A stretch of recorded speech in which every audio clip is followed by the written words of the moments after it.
which have a theme, Fight the Pandemic with Vaccine COVID-19.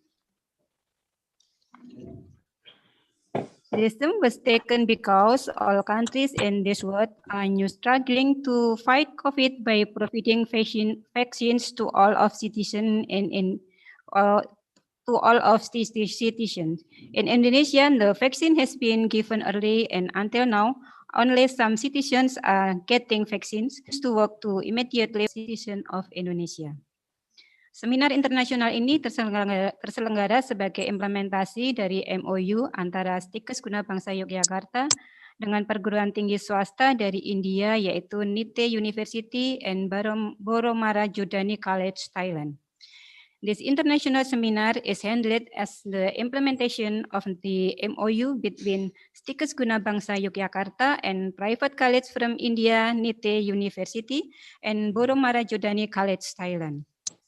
Previously, in 2019, we are from Indonesian private university who joined in the Indonesia Health Teaching Association, have visited and held seminar in some colleges in India.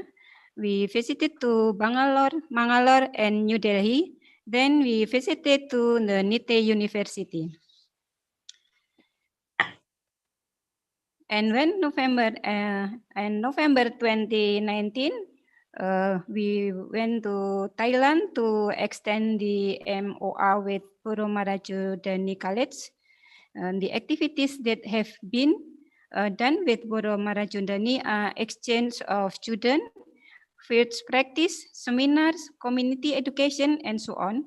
We can do research together with Mara Jodhani College and Nite Institute from India.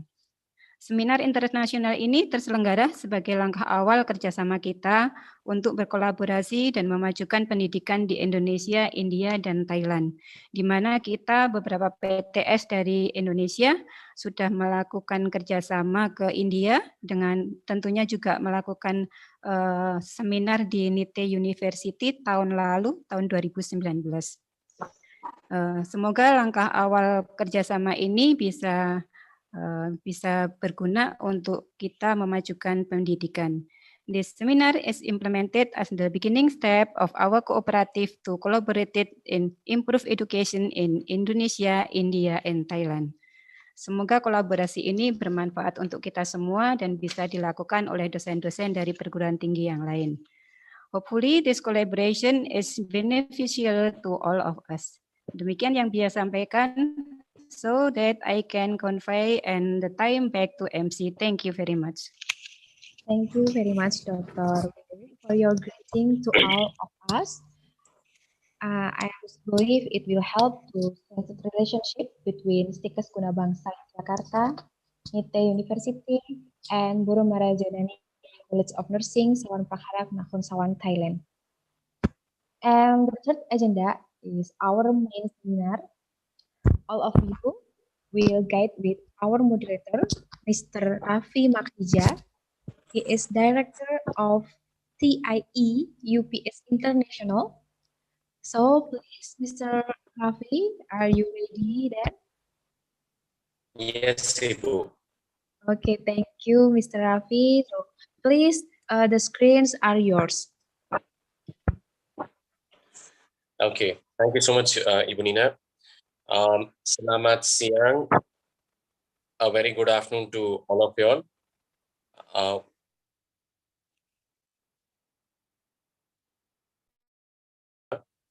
With the title, Fight the Pandemic with COVID-19 Vaccine in India, Indonesia, and Thailand, organized by Stikes Guna Bangsa in collaboration with India and Indonesia. Jadi selamat siang Bapak Ibu. Kenalan saya seperti tadi Ibu Nina disampaikan, jadi nama saya Raffi Makhija. Asalnya dari India ya Bapak Ibu dan teman-teman ya. Saya panggil teman-teman Bapak Ibu ya karena ada siswa-siswi, ada guru-guru dan ada yang professionals. So I will speak also in English because we have Dr. Chulipon Piaso, who's from Thailand. Ibu, I'm not sure whether you understand Bahasa Indonesia, but I will try to speak in English as well as in Bahasa Indonesia. My apologies, I'm not able to speak in Thai language. My apologies for that. Okay, so terima kasih. Thank you so much for all of you to be here. I believe today's topic, which has been organized by Stikes Guna Bangsa, is very important, Bapak Ibu. The reason is because, as we all know, with COVID-19, our life has changed. Our lifestyles have changed. We are not been traveling, and I think this so-called virtual space is something which is a part of our life now. So I think we have a lot to learn, a lot to share. And again, our sincere appreciation goes to Stikes Gunabangsa to take a wonderful topic and to talk from the perspectives of India, Indonesia, and Thailand. So Bapak Ibu, a lot to learn. So we will learn about the trends and the issues of COVID-19 vaccination in Thailand, in India, and also there will be a topic on the management of COVID-19 vaccination of maternal in Indonesia. So Bapak Ibu, please allow me to introduce the first speaker for today is Dr. Chulipon Piasud, a senior lecturer at Boromarojjonani College of Nursing from Thailand. Dr. Chulipon, education is, she's a doctor of philosophy in nursing, adult nursing from the University of San Diego. She has done a master's of nursing education from Chulalongkorn University from Thailand and bachelor's also from Chiang Mai from Thailand. She has received a lot of international certificates for the training of community health nursing from Thailand. Her research and fields of interest is empowerment in nursing studies, experiences of end-stage renal disease, a path through the unknown world, palliative care pain management, a study of pain management among orthopedic patients, contemplative education, a study of mindfulness program on first clinical practice of nursing students, and many more, Bapak Ibu, teman-teman.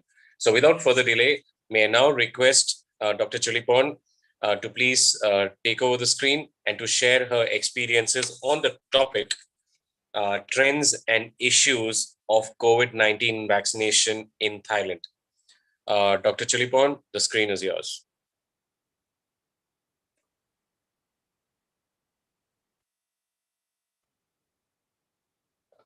Dr. Chulipon, you're still on mute, ma'am. You could unmute yourself, please. Thank you.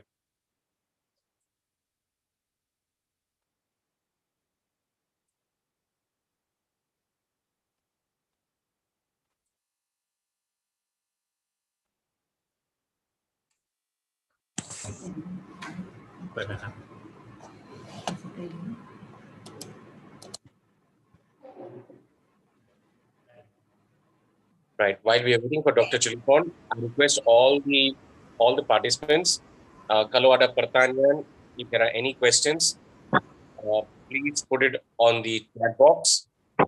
I do understand that we have a huge audience, due to which we are also using the YouTube. So you could put your questions either in the chat box on the Zoom or on the YouTube, and the committee will take the question and we will ask the question. Okay, so without further delay, Dr. Chulipon, the screen is yours.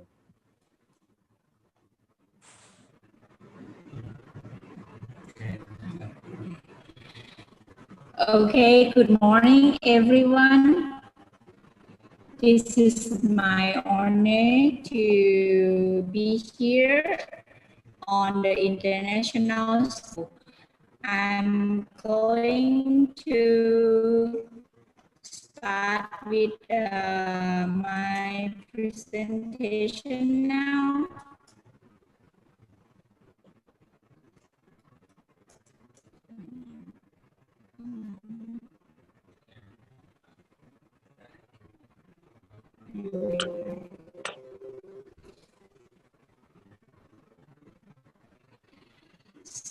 to start with an overview situation on COVID-19 in order to make you understand our context and perspective to fight with the COVID. So in the first CCSA, and this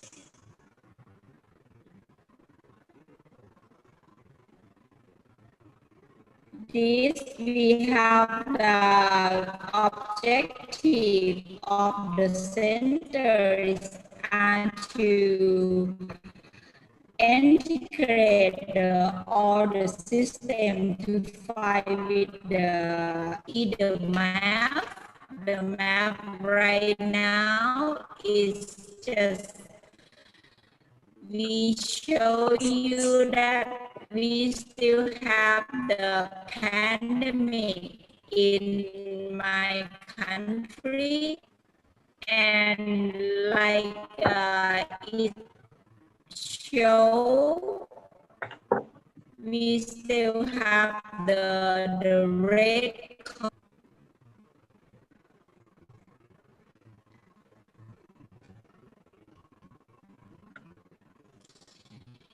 and to make you understand, this is the second pandemic that happened in Thailand.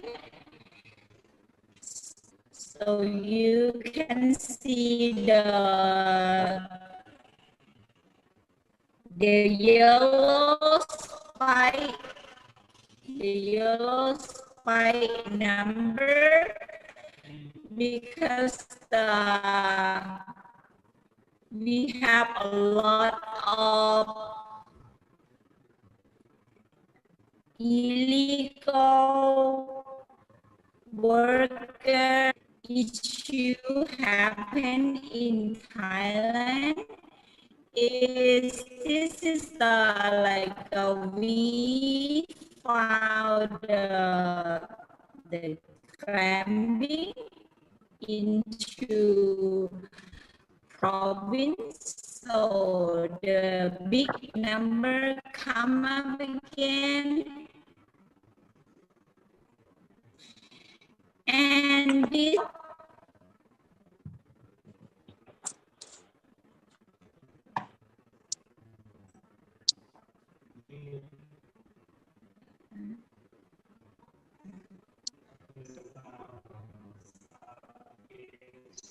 can you hear me well, please? Ma'am, your voice is not very clear. That is from my side. I don't know. It's to be about the volume or anything. Ma'am, the voice is lagging. So I think it's probably the network. From the organizing committee in Indonesia, Bapak Ibu, is it okay there? How about the Indonesia? Can you hear me well? Yeah. From the I Ibu Nina, think the signal, is it clear, yes, Bu? not enough.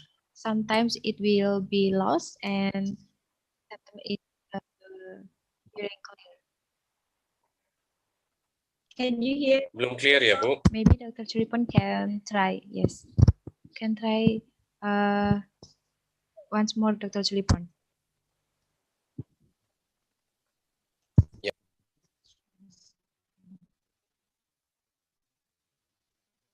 Is that better now? Hello. Hello, hello.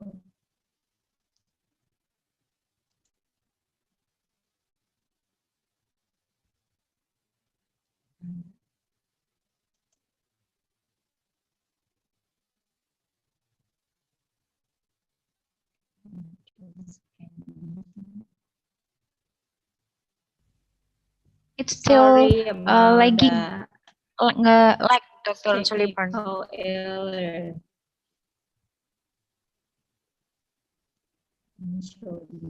Dr. Sulipan.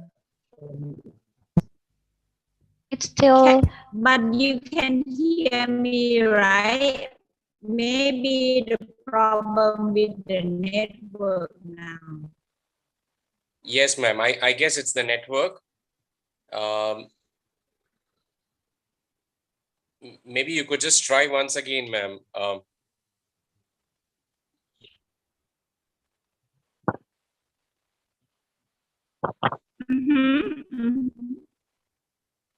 I want to see you to see the overview.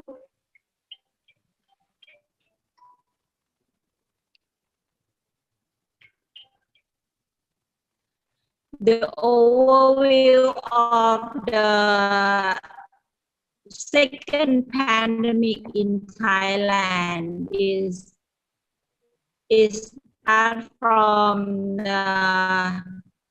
get the test, but for the spike yellow is came from the active case finding. And you can see that we still have a lot of, especially in Samut Sakhon, because there is a lot of immigrant workers here. And we still have the problem with the healthcare personnel. So we rotate all the headache. Can you see the right hand side? We are infected all over Thailand. There is only 11 provinces. To look at last month, I mean this month, start from February 28. So this week, you can see, and it's still quite, I mean, of cumulative case is 28,657, and new confirmed cases on March 27, still in hospital. This in the general hospital 440, and in the field hospital 380. For the 93, so the percentage of death is 0.32. In Thailand, we try to use the social vaccine first for a long time. We try to make like for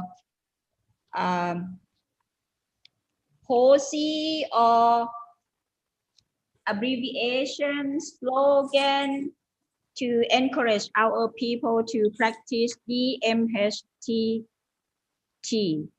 So this one is like we try to make them keep in their mind whatever they do, wherever they go, they have to practice DMHTT. So I think maybe the same in other country, but for Thailand, we apply this one to all school, hospital, or even like a wedding party or the funeral. The second T for us is like a Thai platform. This very useful information in many aspects. So it can see how crowded in that area, or do the people practice hand hygiene, or they provide enough alcohol gel, or do they clean up the floor frequently, something like that. Because when you will check out from the Thai Chana platform, this is an evaluation form. And this is also if there are some infected people, we can tracing and let them know that they have to go and check up for the COVID testing. And we are going to see the COVID-19 vaccine in Thailand. Our government plan to supply the vaccine from AstraZeneca, Sinovac. And the third one is from Johnson & Johnson. This is the third approved from FDA, just happened a few days ago. This is from the private sector, maybe set up this for their co-worker in the community. But for the government plan, our vaccine is shown in the screen. We separate in 3 phases.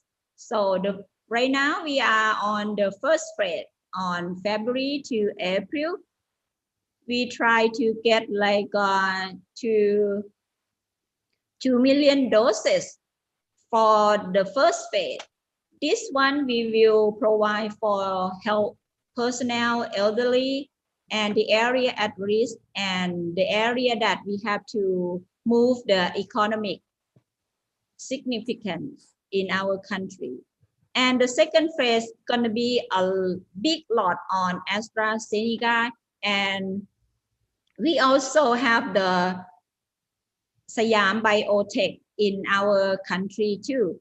So the second phase will start on June to August. And I think we plan to gain all the vaccine. The big lot, the last one is 35 million doses. So the total of 63 millions in order to build our herd immunities. Not only the number of the vaccine, we also looking for how our health worker will work on the vaccine too. We try to distribute the vaccine and also how they work on giving vaccination in each province. Like right now, we start in 13 provinces with the target dose of 200,000 doses, and just you can see in detail.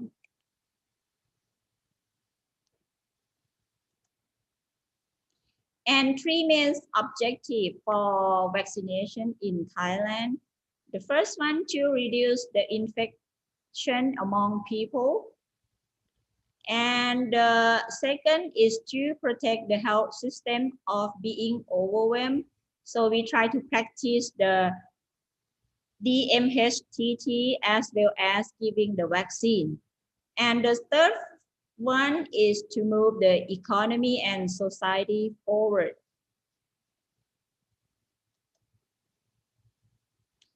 For the first phase, who get the vaccination?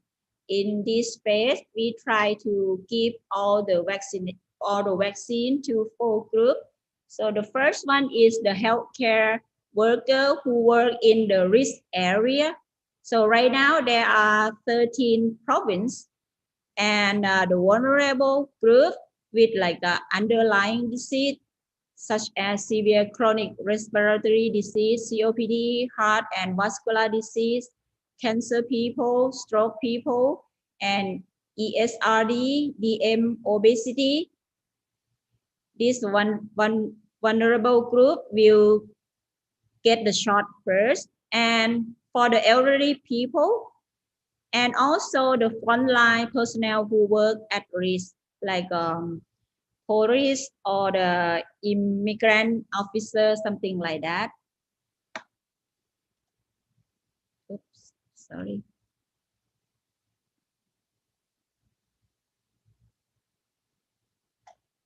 And we also try to make a protocol, 8-step for vaccination in Thailand.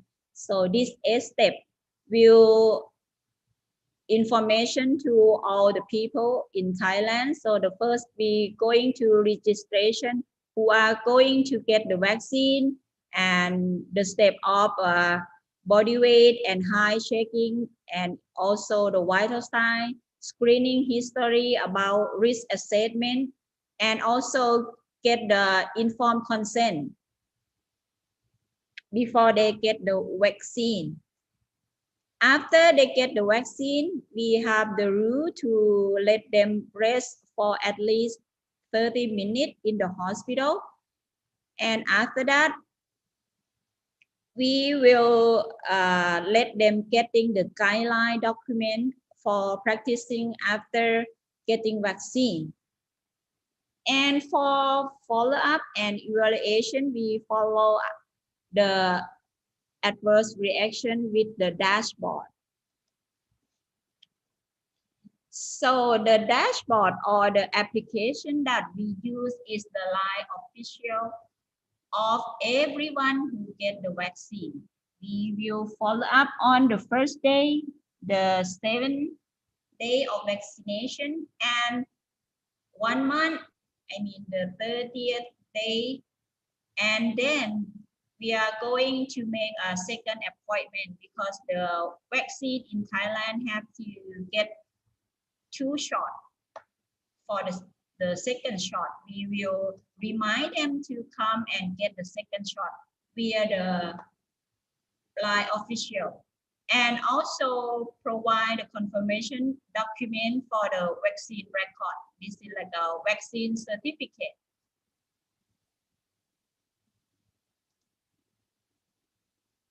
And we try to make like all the people to understand and encourage them to come and get the vaccine.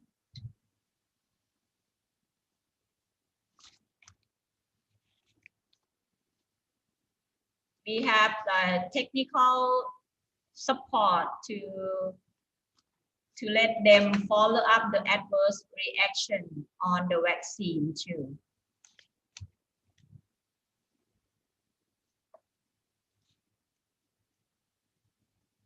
This is also we plan for the vaccination, the 3 phase, like of all the end of this year, all of 63 million doses will distribute to our people.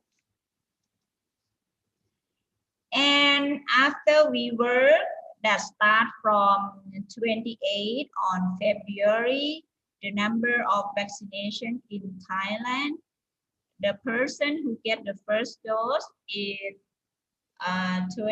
120,000 person. And for the one who completely get the vaccine, I mean the second dose, it's 14,000 person. So the total of number of vaccination in Thailand for now is show that 136,000 and 190. This is the data on March 25, 2021. And we also concerned about pandemic going to happen, because in Thailand we will have a big event in Thailand on this April. So the Songkran Day. So Songkran Day is like a traditional New Year of Thailand that family have to come together, and there's a lot of things to do together. So we worry about this and try to inform them what they can do, what they not supposed to do in order to fight with the pandemic.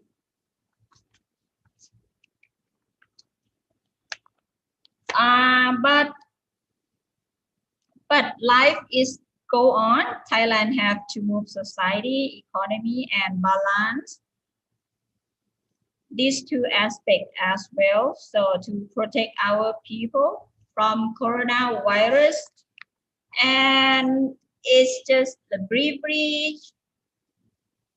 that I show you about what happened in Thailand. So thank you for your attention.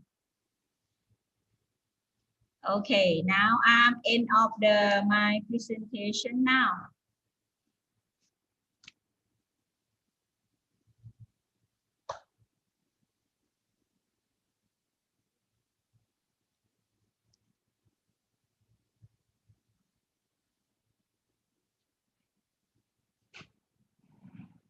Hello. Hello, Mr. Rafi. Please wait, Dr. Choripon.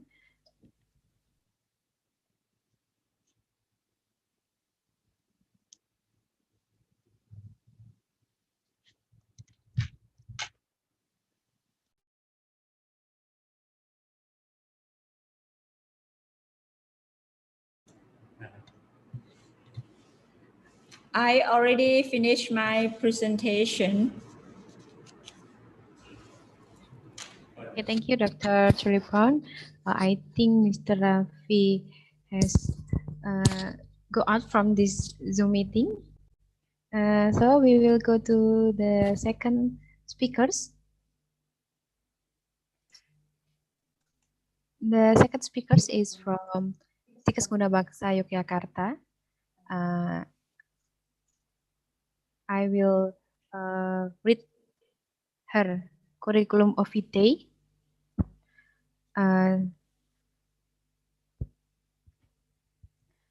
So this is Dr. Gunarmi presentation, but right now Dr. Gunarmi suddenly has got sick.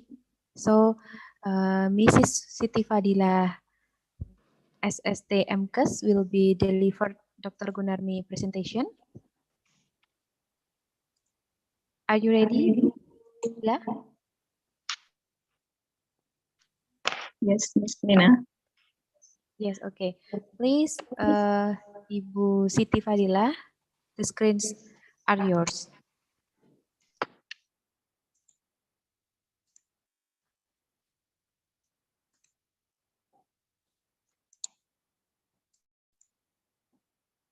Yes, thank you. Assalamualaikum warahmatullahi wabarakatuh.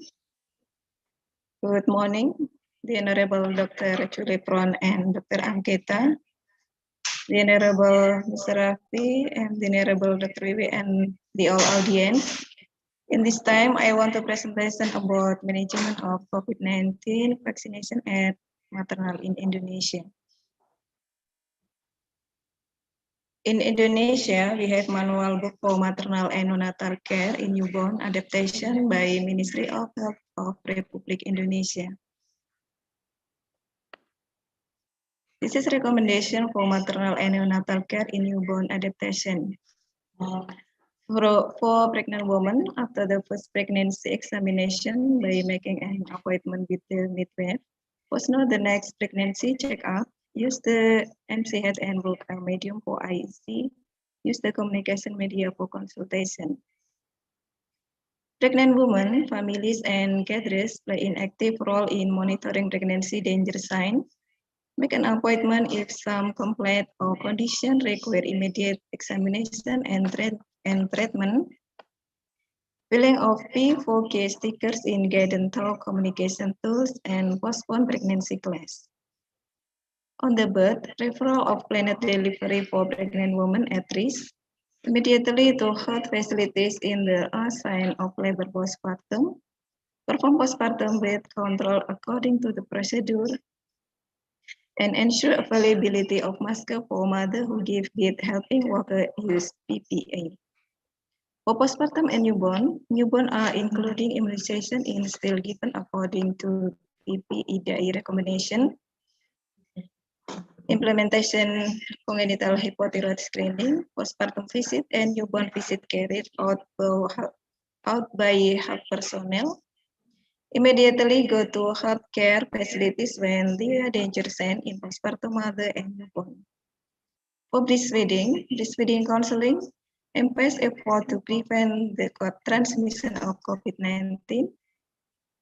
Counseling includes washing hands before after touching the baby breast or breastfeeding, use a mask when breastfeeding, clean the breast pump every time it is used. Positive or false, mother are advised to express milk. For infant and toddlers with positive COVID areas, service for toddler at Posyandu are eliminated monitoring independent growth and development at home with KEA box, immunization service at health facilities with the promise of meeting. The local government determine whether of not Posyandu service are available, if possible, will be applied prevention of infection and physical distancing. Otherwise, under care is like in the PSBB area. For pregnancy, the first pregnancy check-up by the health worker or midwife to screen for risk factor, make an appointment not to wait long. Postpone the second trimester pregnancy check-up unless there are any danger signs.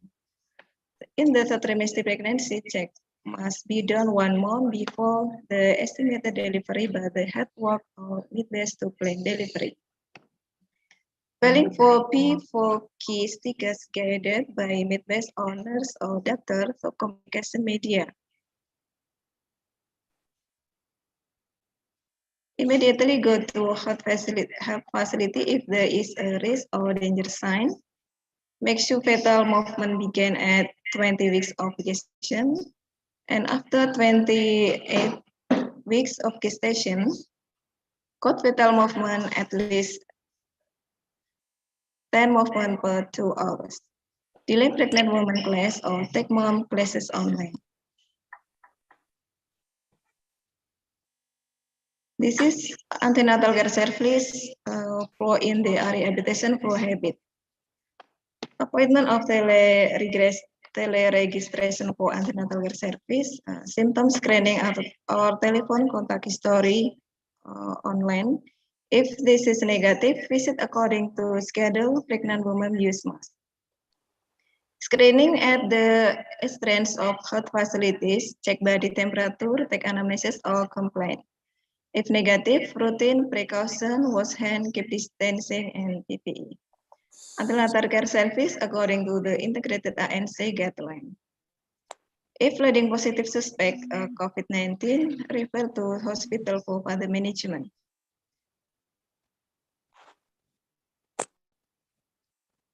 For labor preparation, mother give birth healthcare facilities, immediately go to healthcare facilities if there are signs of labor. Referral or planned delivery for pregnant women at risk. Refer the patient according to COVID-19 prevention procedure and mother with probable of confirmed COVID-19 status give birth at COVID-19 referral hospital. Lawful labor, all delivery are carried out at the healthcare facilities. The place of delivery was determined by condition at the time of screening for the risk of delivery, condition during labor, and the status of mother related to COVID-19. For pregnant women, do self-isolation at least 14 days before the due date. The result of screening for COVID-19 explanation see next slide recording in the MJ handbook. Referral for planned delivery for pregnant women by have a risk of giving birth and suspect and confirmed COVID-19. Postpartum bill control according to the procedure, prioritizing long-term contraception method. For early initiation of breastfeeding, for newborn baby from a suspect, probable and confirmed women COVID-19, health worker must provide counseling regarding the danger and risk of transmission COVID-19 from mother to baby. Early initiation of breastfeeding is carried out based on the decision of the parents. If the mother and family choose early breastfeeding initiation, then the mother must carry out procedures for preventing the transmission of COVID-19 by using a surgical mask, washing hands, and cleaning the breast. Management of postpartum. Postpartum mother and family must understand the danger sign in the postpartum period. If there is a risk or danger sign, consult a health worker. This is for postpartum mother and newborn baby. Postpartum mother with status of suspected or probable or confirmed COVID-19 must carry out self-isolation for 40 days after return home. Postpartum visit after completion of health isolation. The first visit was carried out a health service facility. The second, third, and fourth visits were made according to the zone using the home visit method or online media. Postpartum mother and their families must understand the danger sign during childbirth and newborns. If there are risks or danger signs, check with a health worker. Family planning service remain on schedule with appointment and apply health protocols, preferable the long-term contraception method. This is example innovation for protect newborn from COVID-19, but now it is not recommended again because not effective. Management of breastfeeding. Breastfeeding risk counseling. Transmission tend to occur because the baby is close contact with the mother.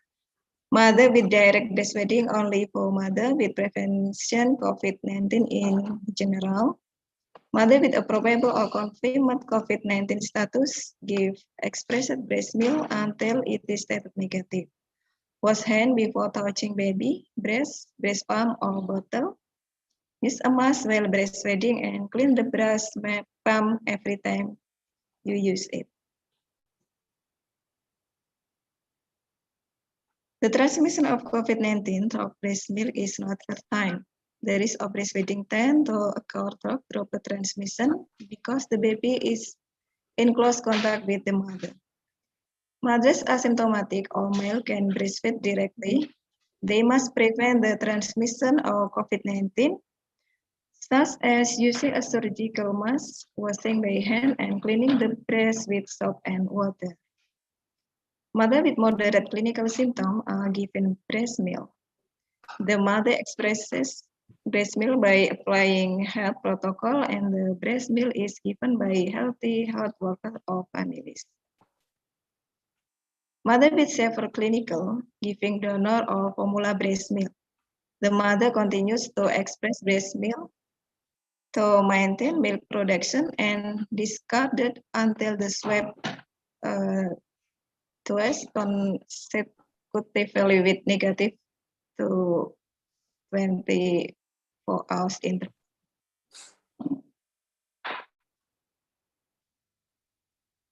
New babies are born vulnerable because the immunity function is not perfect yet.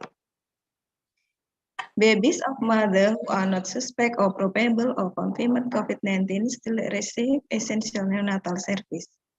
Infant of mother with suspected, probable, or confirmed COVID-19, no delay in cord claiming, dry as usual, washed immediately after stabilization. Infant of reactive HBsIg mothers with confirmed COVID-19 and clinically ill infant, hepatitis B vaccine administration is postponed until clinical good HBsIg babies are still given. Infant of HIV mothers receive RRP prophylaxis at 6 until 8 weeks of age. AED is given along with DPT hepatitis B immunization. Babies of syphilitic mother are not given the injection for fixation penicillin. Infant of mother with suspected, probable or confirmed COVID-19 in a COVID-19 specific isolation room separated from the mother, not allowed roaming in. Congenital hypothyroid screening sampling is carried out after 24 hours before the mother and baby return from the healthcare facilities. Babies of COVID mother and mother with probable and confirmed COVID-19 can give essential neonatal care. Babies of COVID mothers can give early initiation breastfeeding and roaming in. Direct breastfeeding with general COVID-19 and prevention procedure. But babies from mother with probable and confirmed COVID-19, the baby cannot early initiation of breastfeeding, treated separated in isolation room, and give expressed breast milk, pump your own breast milk, and keep it clean. Why do we use vaccine? Vaccine can prevent infectious disease. Some of the infection diseases that can be prevented by vaccine include measles, polio, hepatitis B, influenza, and many others. When most people in a community have been vaccinated against a disease, the spread of this pathogenic bacteria is limited.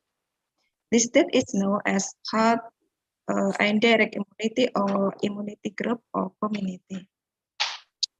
As more people have immunity, this condition indirectly protects people who cannot be vaccinated, such as pregnant women, very young babies, and those with weakened immune system.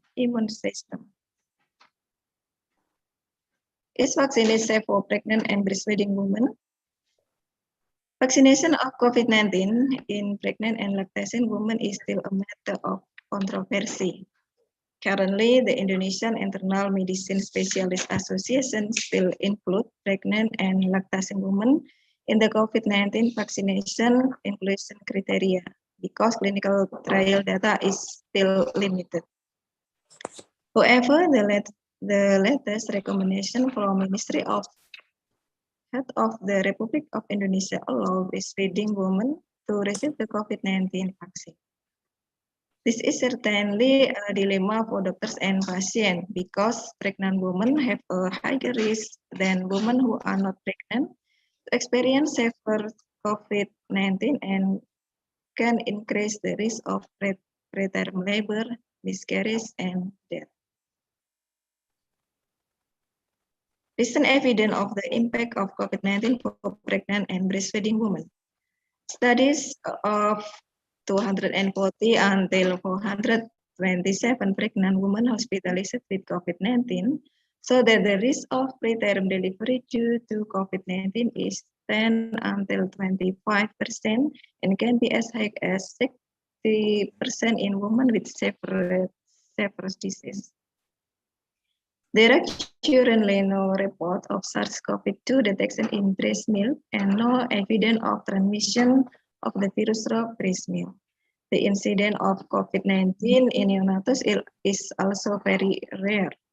Additionally, in a study involving 116 breastfeeding women with COVID-19, all infants reported negative for SARS-CoV-2 infection and had no symptoms.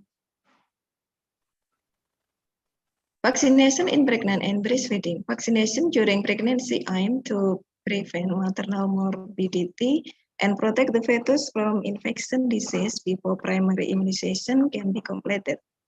Example of vaccination recommended for pregnant women are influenza and pertussis vaccine, which are vaccines inactivated.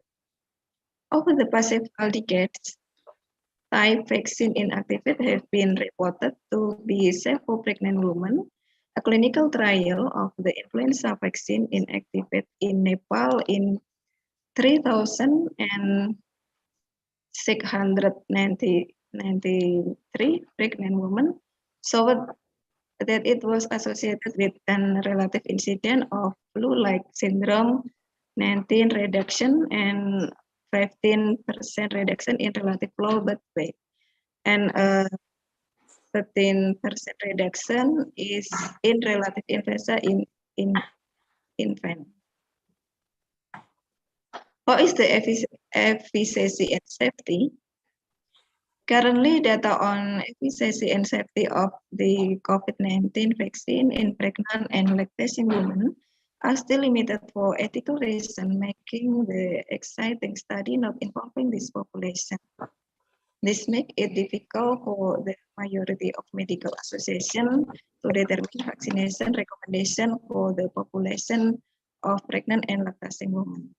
Initially, WHO did not recommend COVID-19 vaccination for pregnant women. However, WHO later revised in its statement and provided concession for pregnant women who wanted to receive the COVID-19 vaccine, especially if the woman was included in a vulnerable group such as workers. Recommendation for pregnant and breastfeeding women who want to get vaccination for COVID-19. Based on the circular letter of the Ministry of Health of Republic Indonesia, breastfeeding mother can be given COVID-19 vaccine, but pregnant women have not been advised to give this vaccine. However, the administration of vaccine inactivated another virus, such as influenza, has actually been recommended and used safely in pregnant women for decades. Based on CDC recommendation, pregnant women and lactating women can choose to be vaccinated.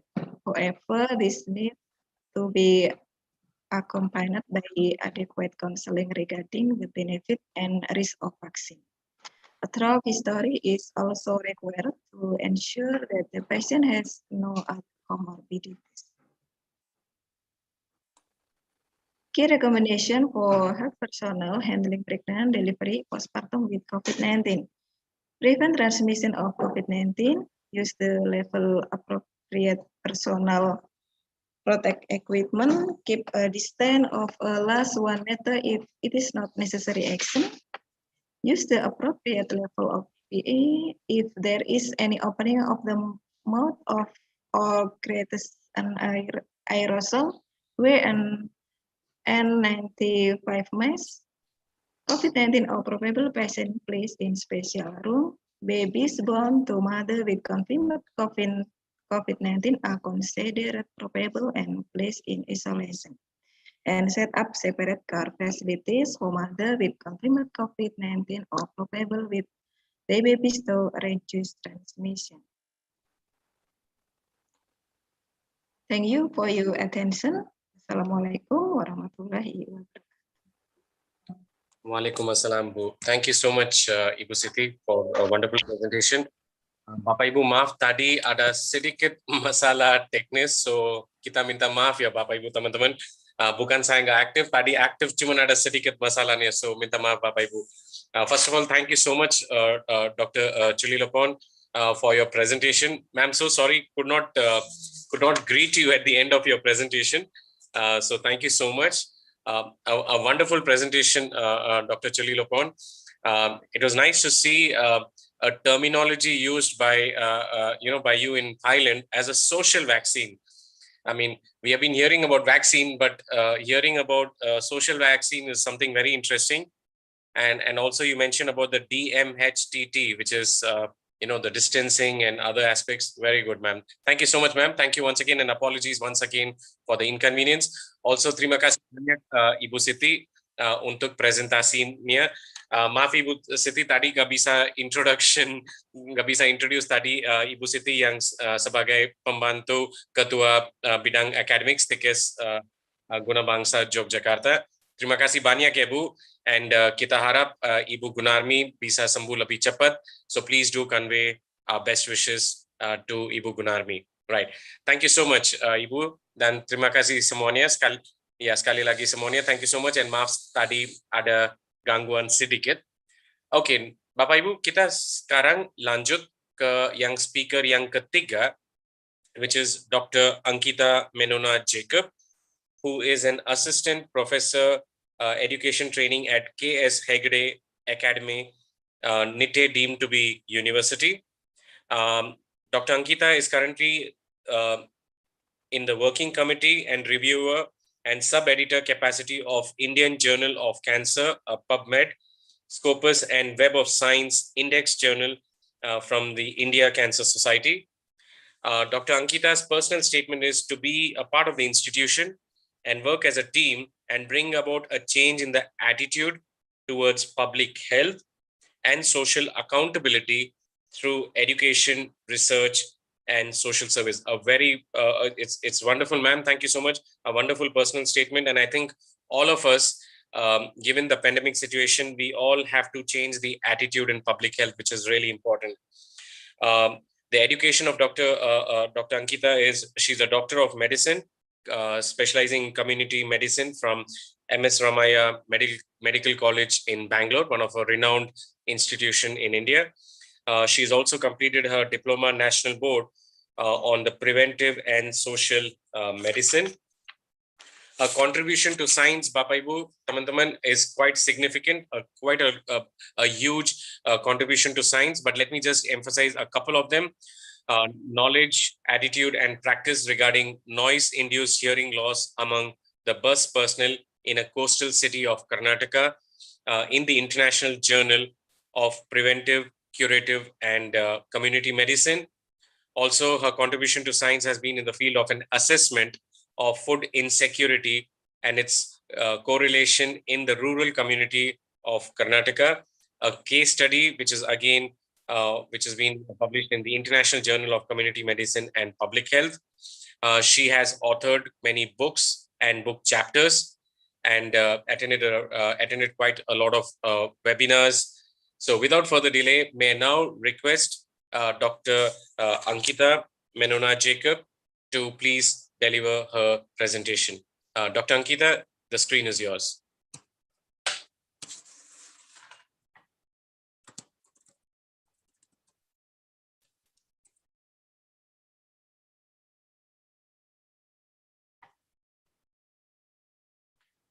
Dr. Ankita, are you there, ma'am?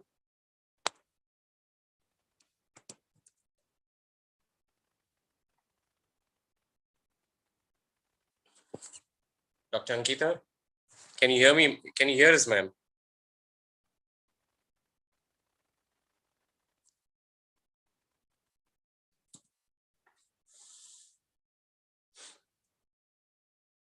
Dr. Ankita, are you there? Can you hear us, ma'am? We are not able to hear you.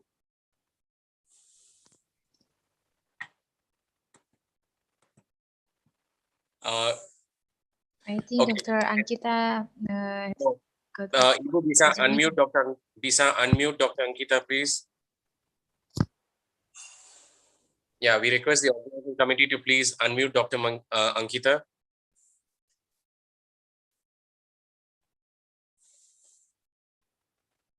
Yes, done, Mr. Rafi. Yeah, Dr. Ankita, you could unmute yourself, ma'am.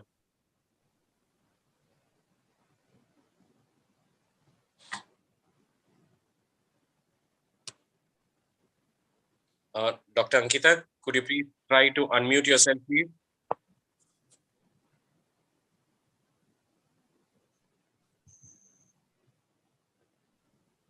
Dr. Ankita already unmute okay. herself. Yes. Please, Dr. Ankita. Yeah, Dr. Ankita, are you there, ma'am? Can you hear us? Ma'am, we are not able to hear you.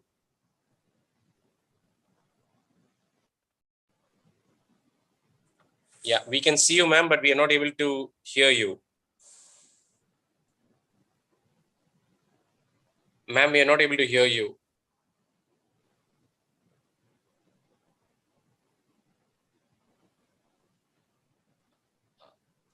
Ma'am, sorry, we are not able to hear you. Would you like to try logging in again, because we're not able to hear you, ma'am? Yeah, please. Yes, you could just try to log in. Bapak Ibu, maaf, sebentar lagi Dr. Ankita will just log in again. Mungkin ada masalah gangguan connection or network. So we will just ask Dr. Ankita to log in again. Yeah. Right. Our apologies, Bapak Ibu teman-teman, for the technical problem. Right. It's okay, so, Mr. Rafi. Yeah. Thank you. Yeah, we request the organizing committee to please check Dr. Ankita. Kalau udah login, please unmute Dr. Ankita. Thank you.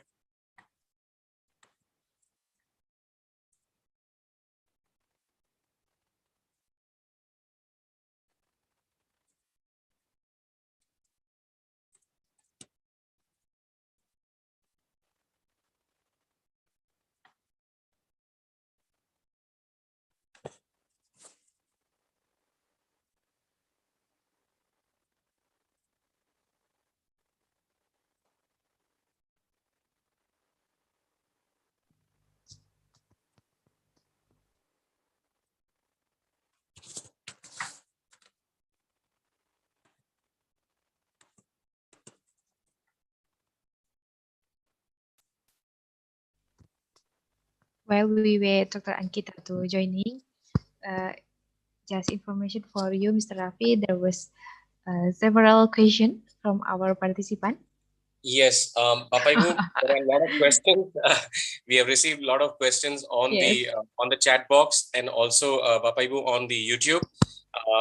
Dr. Chulipon, please be prepared, ma'am. There are a lot of questions coming to you. So Bapak Ibu, thank you so much for all the questions.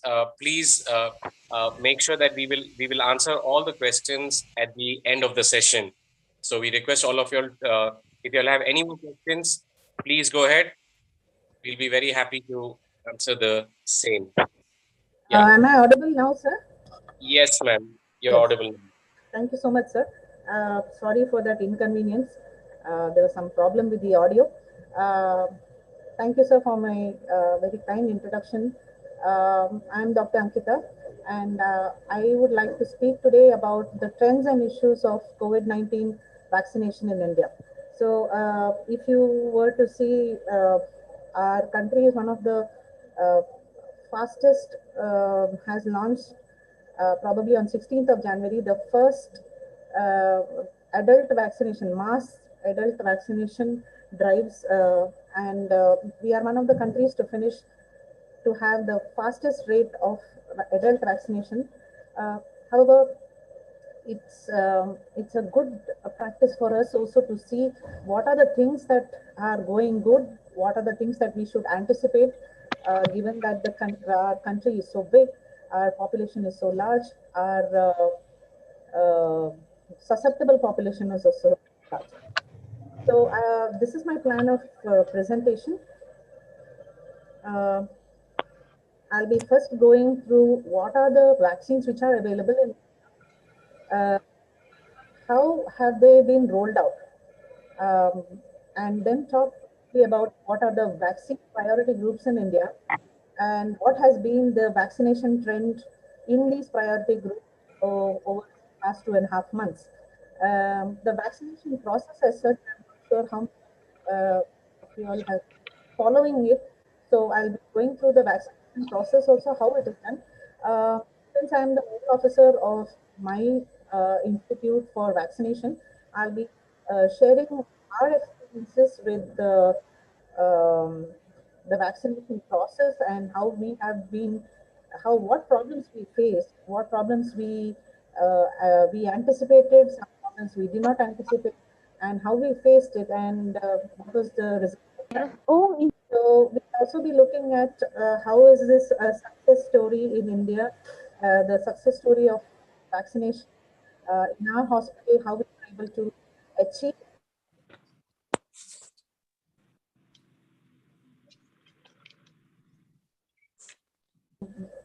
paint a very rosy picture.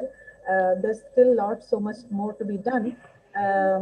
However, given that there is so much more to be done, what possibly could be the challenges that we are facing and the issues and the strategies that Government of India has employed to overcome them, and then I will summarize.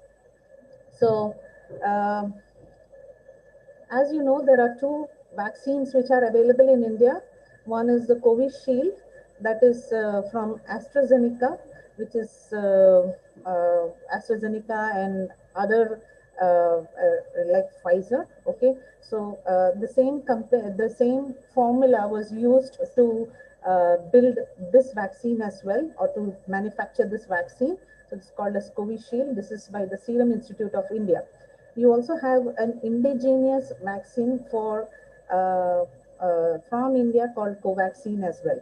So in general, what are the major differences if Covishield between Covishield and Covaxin is Covishield is a viral vector-based technology which uses recombinant DNA. Here, the expected efficacy is about 70%. The manufacturers, as I told, is Serum Institute of India. From what results we had preliminary, the side effects are much more frequent to the tune of about 30 to 40%, not serious side effects, mild side effects, compared to Covaxin, which is a indigenous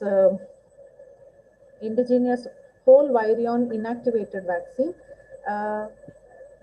which has passed the stage 3 trials and has about 81% of vaccine efficacy.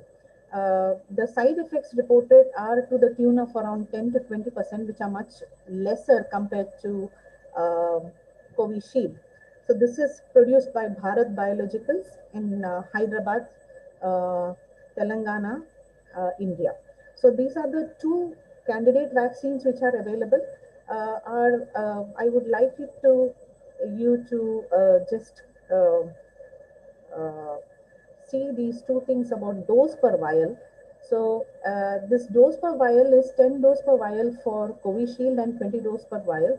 Probably at the end, when I'm talking about the issues, I will dwell on this a little later.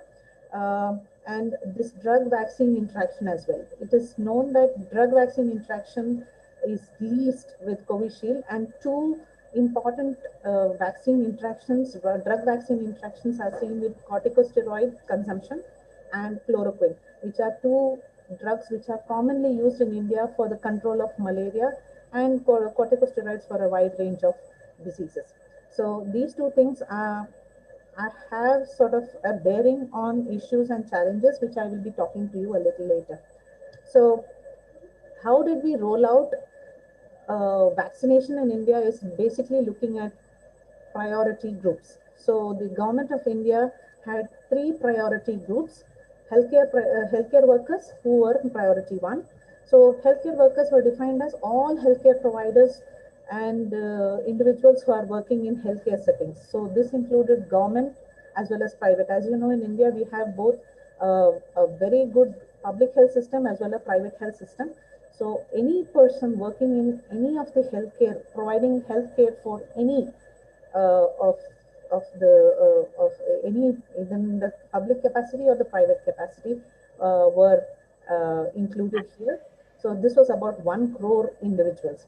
And the frontline workers included individuals from the municipal workers, people who are working in our armed forces. As you know, we have a very strong and a very large army and air force and navy. And along with Home Guard and civil defense organization, including disaster management volunteers. So these were the people who were involved in the second phase.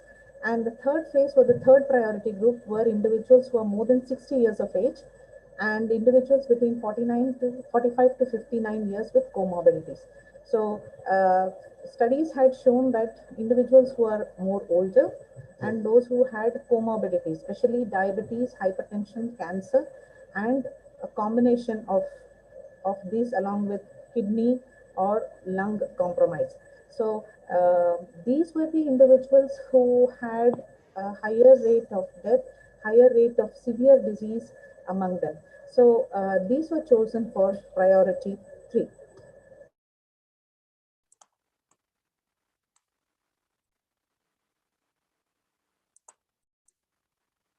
As our vaccine in the month of late December last year.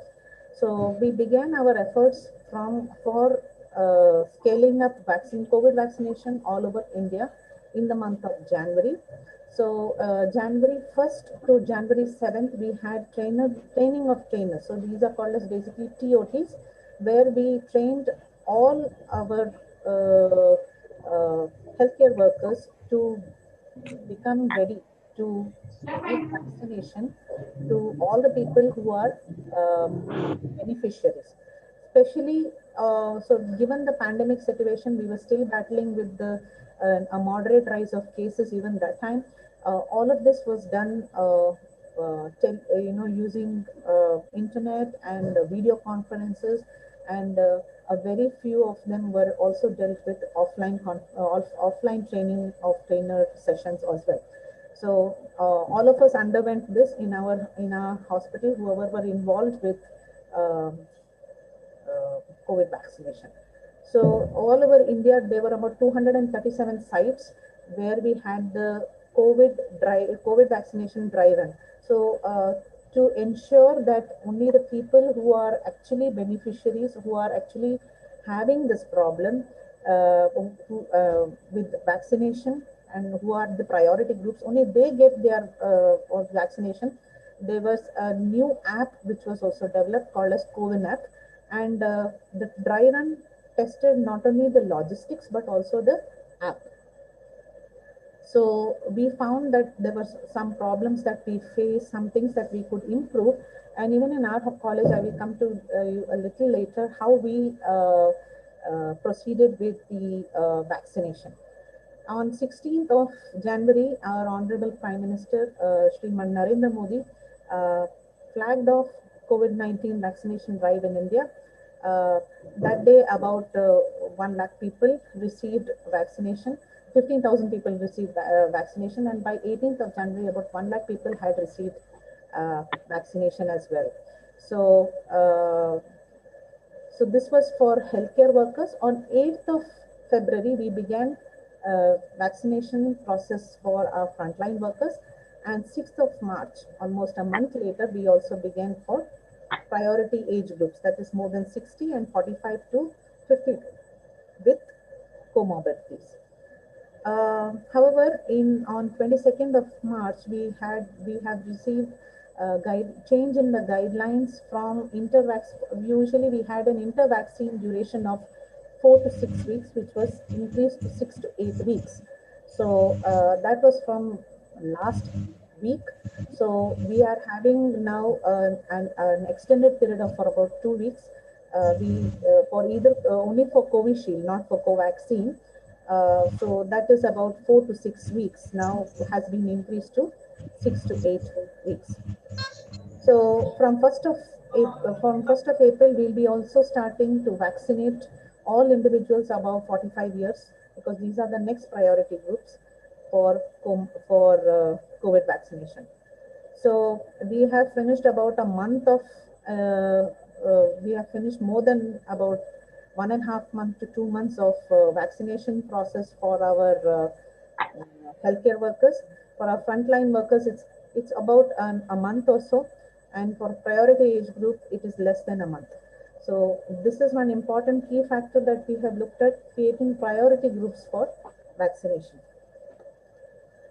So if you see the global vaccination trend, this is the order of vaccination. If you see, the highest amount of individuals who are vaccinated is in India. We have about 3.447, I think it's there in the next slide, individuals, percent of our population which is vaccinated, most of them being priority age groups, and individuals who are completely vaccinated about 0.62%. We have other countries. We have Israel about 9.9 but if you see the vaccination, the number of percentage, the number or the percentage of people who are completely vaccinated is the highest in the world, 51.81. The rest all of them are less than 20%, and ours is, because of the sheer population that we have, about 1.4 billion people. Our vaccination, though we have one of the fastest vaccination drives in the whole world, we were able to completely vaccinate only 0.62% of our population.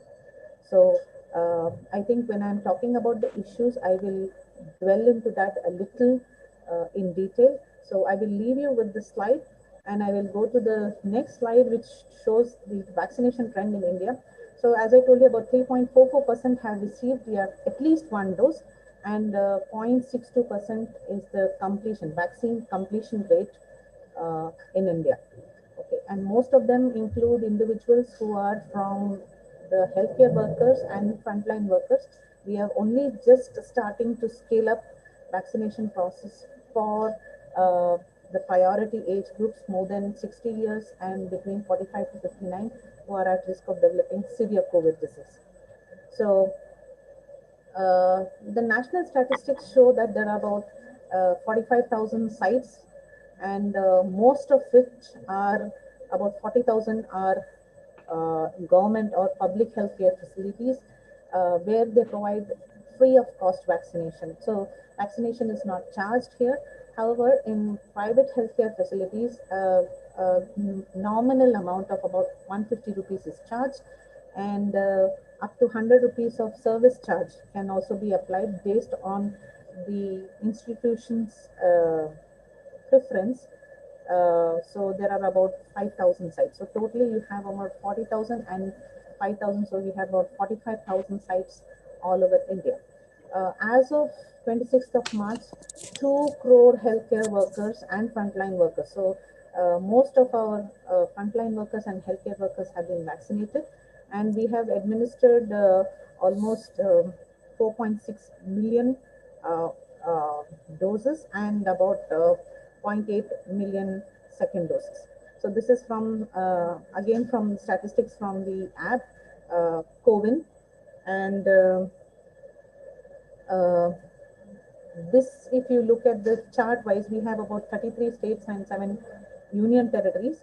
So the highest include states of Gujarat, Maharashtra, Rajasthan, Uttar Pradesh, and West Bengal. Karnataka, this is the state which we are in, also is one of the states where there has been a moderate amount of vaccination which has been covered, and in our state we have about 33 districts, which are, our state is divided into again 33 districts, and the highest vaccination rate is in Bangalore, or BBMP. It's called so Bangalore urban and Bangalore, if we add it, it really translates. Most of the vaccinations occur there. This is our district here at Dakshina Kannada. We have had about 50% coverage of healthcare workers and frontline workers. So we are still lagging behind with this, and we are doing our best to improve.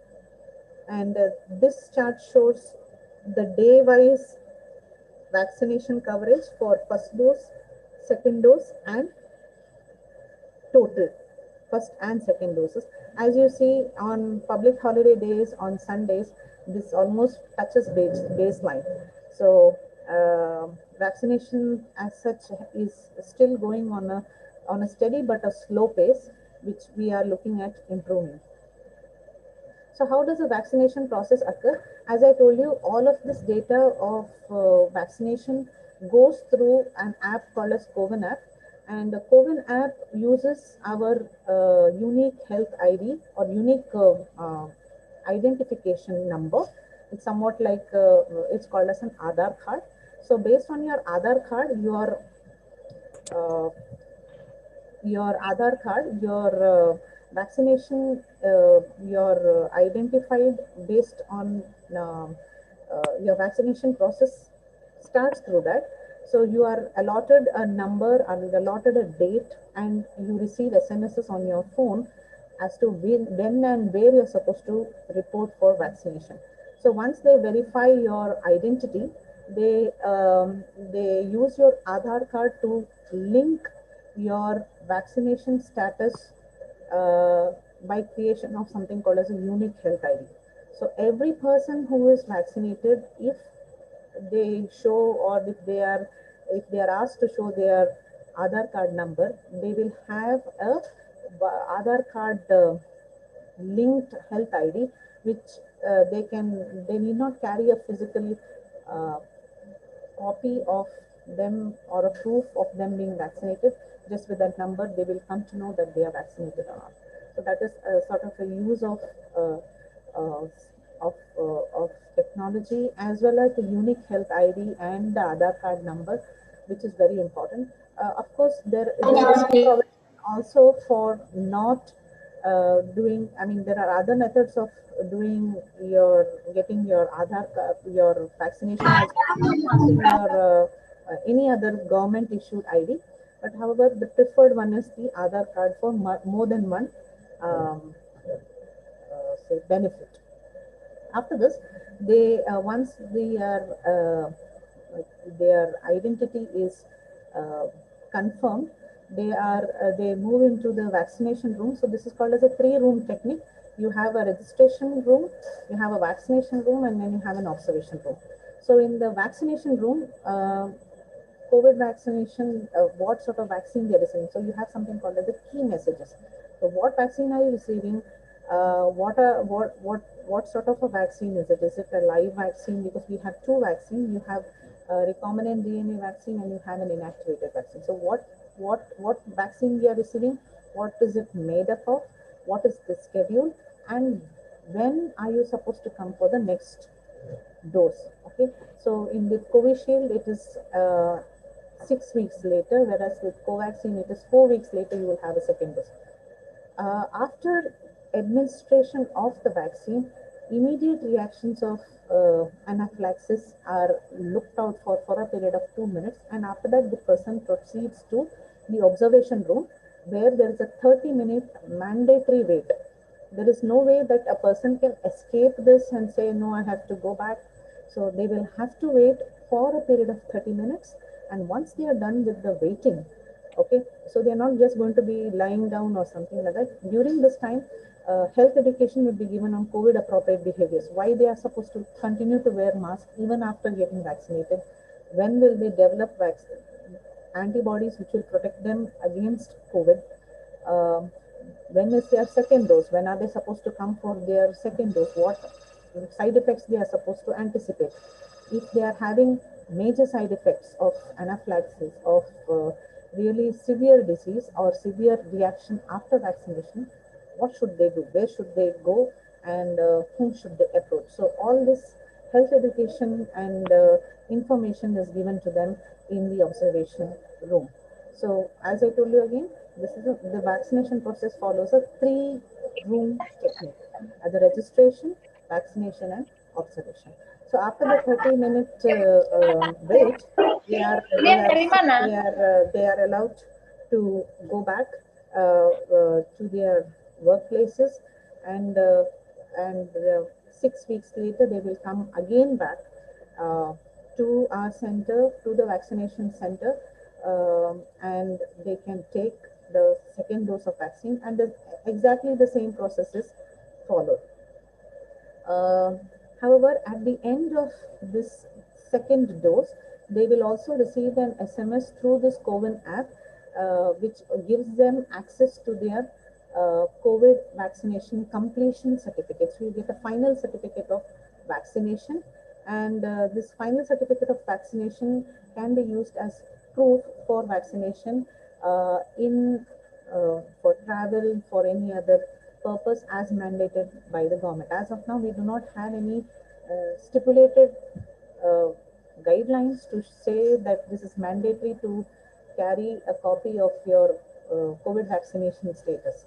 Um, but however, they do give you a choice, and you can download your own certificate using the Covert app. So these are the things that are followed in our country.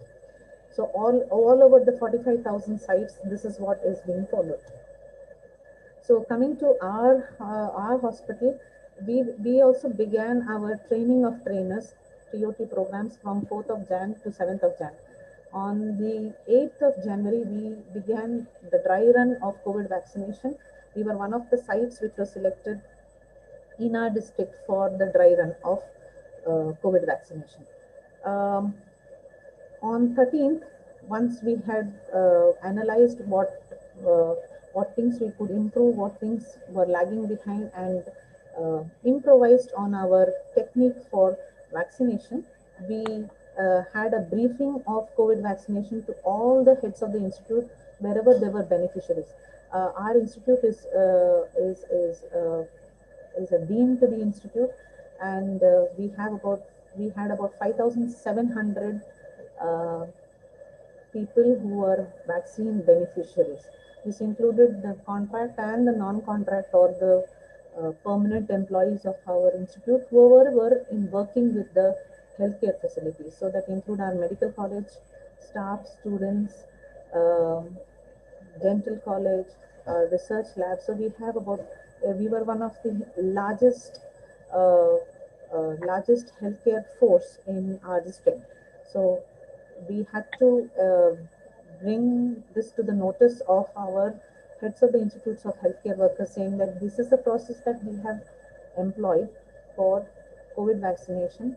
And once we completed this, we also gave training of trainers for each college we had, because training 5,000 people regarding COVID vaccination is nearly impossible in that short period of time.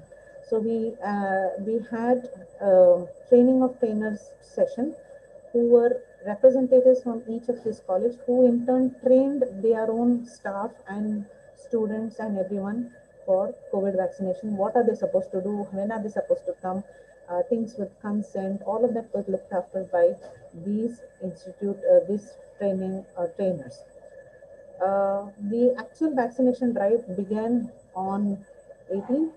So 18th, we had the first sort of vaccination. We began with so on the first day we were provided only with 100 individuals, beneficiaries for of the 5,000 we had to vaccinate, and we found out that there were some other problems that we had to overcome with respect to the app, with respect to scheduling individuals for vaccination. So slowly we scaled it up, and we, by the month of February 11th, sorry, we completed entire vaccination of 5,000 individuals. So in a short span of time, the first dose of vaccination was completed. Later on, we also found out that certain class of individuals, certain groups, health groups were not very forthcoming with vaccination. So we had to have separate health education sessions for our students, for our a second health education session for our hospital nursing staff, Group B workers, to sensitize them about COVID vaccination. So from 19th of Feb to date, we had completed COVID vaccination second dose, and we started with the general public vaccination on 4th of March. So this is the overview of vaccination that we have done in our institute. And this figure shows how we have had about 71 days of vaccination, 71 vaccination sessions, of which we have an impressive 96.6% coverage of vaccines. So about 5,800 individuals of the 6,100. We had 5,700 beneficiaries. Then the first year MBBS, BDS, and other courses, when they joined in healthcare workers, we added them.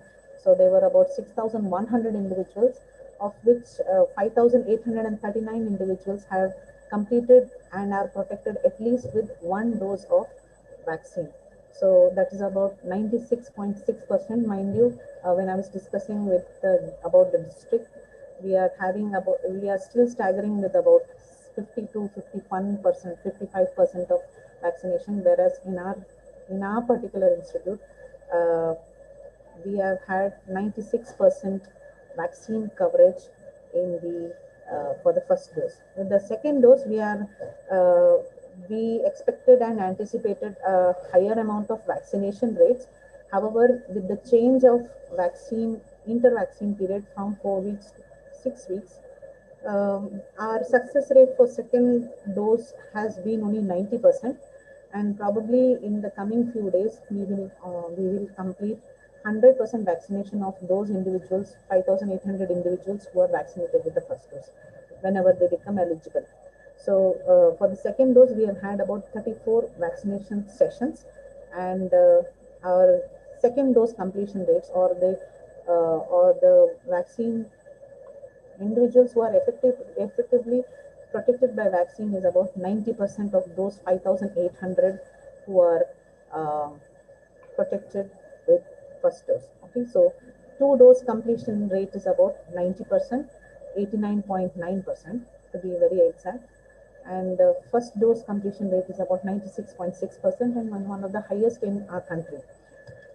So what were the problems that we faced during vaccination? I would fail to, if I'm going to, you know, honeycoat or sugarcoat this process of vaccination in our hospital. We did have a fair share of problems which were identified on the right time and were addressed also. So I have identified 4 important problems. This, of course, is not exhaustive, but these are the things that we faced in our hospital and our neighboring hospitals as well.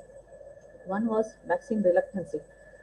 As you know, in India, we do not have a very strong program for adult vaccination. Adult vaccination is purely optional and purely based on physician's advice. So if the physician insists on a person, an adult, more than 18 years, to take a particular vaccine, that's when, other than that indication, we do not have an adult vaccination program in India. We have for children.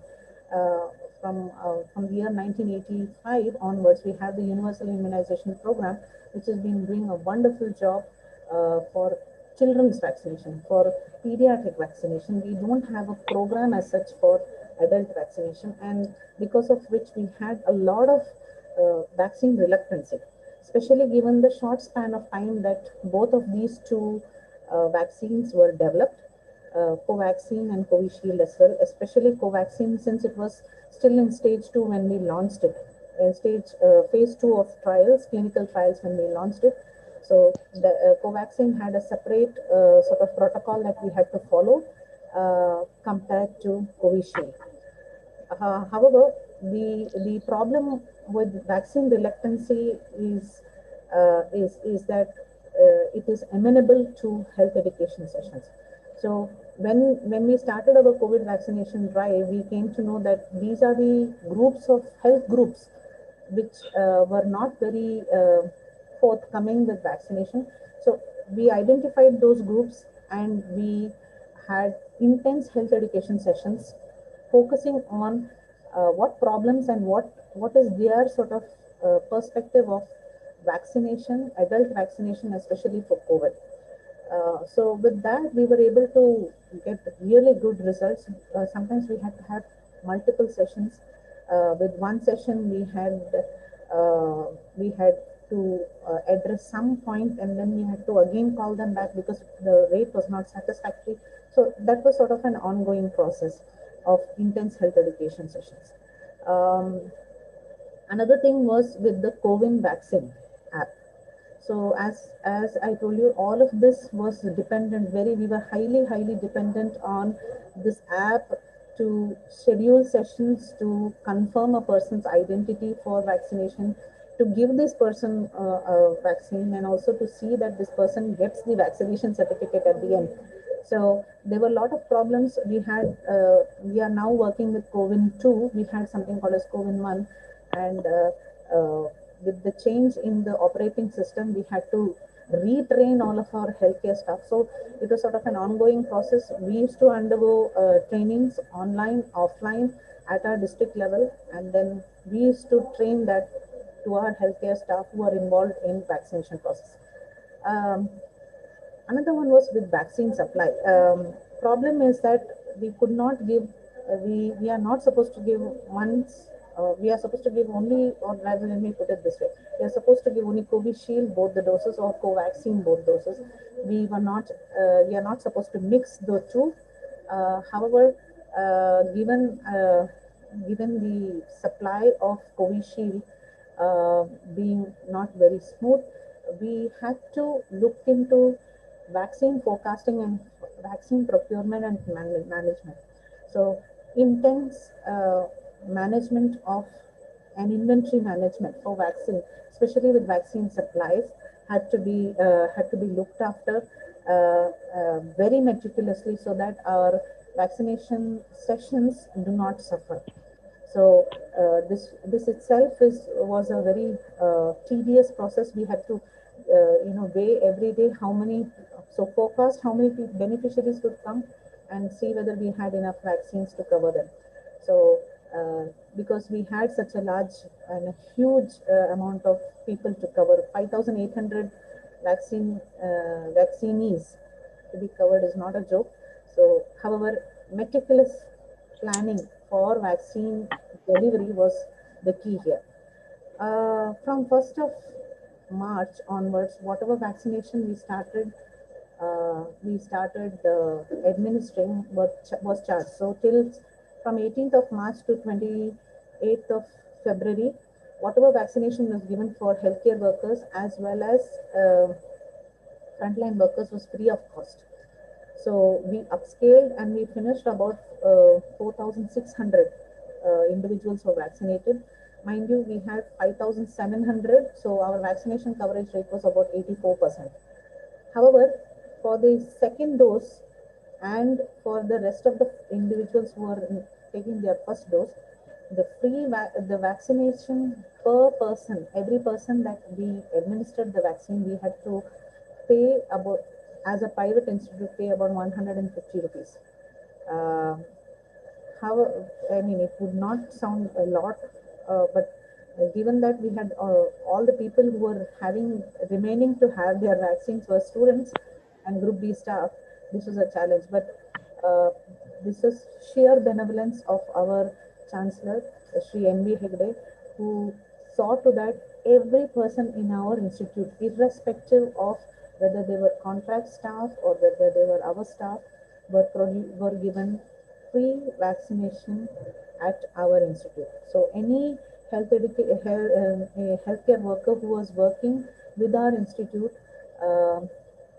from 1st of March, if they were beneficiaries for either the first dose or the second dose, were provided with free vaccination.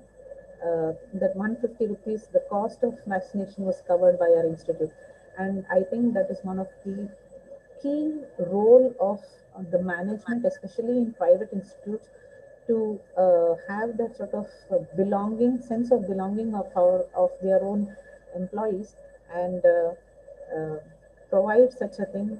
I still remember what our chancellors have told us: whatever be the cost, protect our healthcare workers. None of them should fall ill with COVID. So that is the vision uh, of our chancellor, and because of which we have had tremendous improvement in our first dose as well as our second dose. So from 1st of March, what we had as 84.4%, it jumped to 96.6% for first dose and about 90% for the second dose, even though there was a change in the vaccine schedule from 4 to 6 weeks to 6 to 8 weeks. So these were the issues. We still continue to have problems with the vaccine. We still have problems with reluctancy. We still have problems with the supply. But this one gesture of our chancellor has really given such a boost to our vaccination, and we thank him a lot. So what are the vaccination issues in India? I would like, this is one slide that I think I put earlier. If you Ma'am, see sorry, the just vaccination, a reminder, 5 minutes more, ma'am. Thank you. yes, sir. The vaccination session, if you look at the vaccination rates, I told you in India, we have had about, we are the fastest vaccination, we have conducted the fastest vaccination drive, vaccinating more than 3.44% of our population with at least the first dose. However, 3.44% for a country with 1.4 billion is still a challenge, and we continue to face the challenge. But Israel is one of the countries which has vaccinated about 54% of their population, which is the highest in the whole world. If you see India, we are somewhere very, very close to Indonesia, our vaccination rates.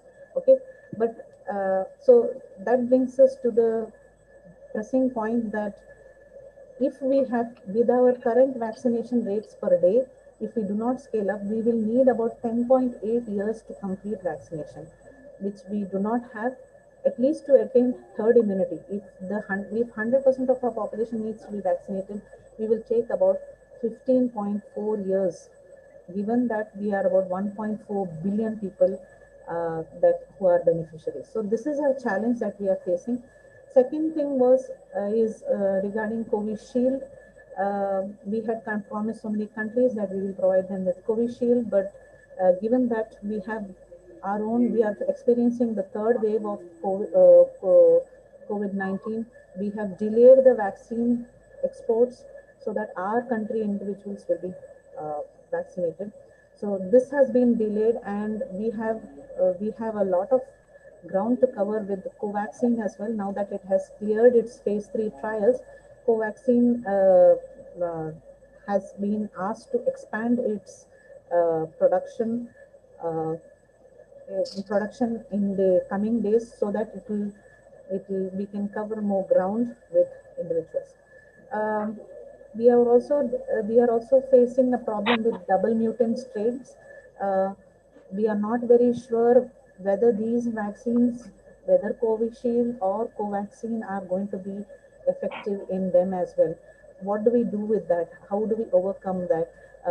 With the community fatigue setting in already for mask wearing, for social distancing, how long can we cover? How long can we continue with this is another thing. Okay, so with that, probably I will just summarize. Just give me 2 minutes. So there are two vaccines in India, Covishield and Covaxin.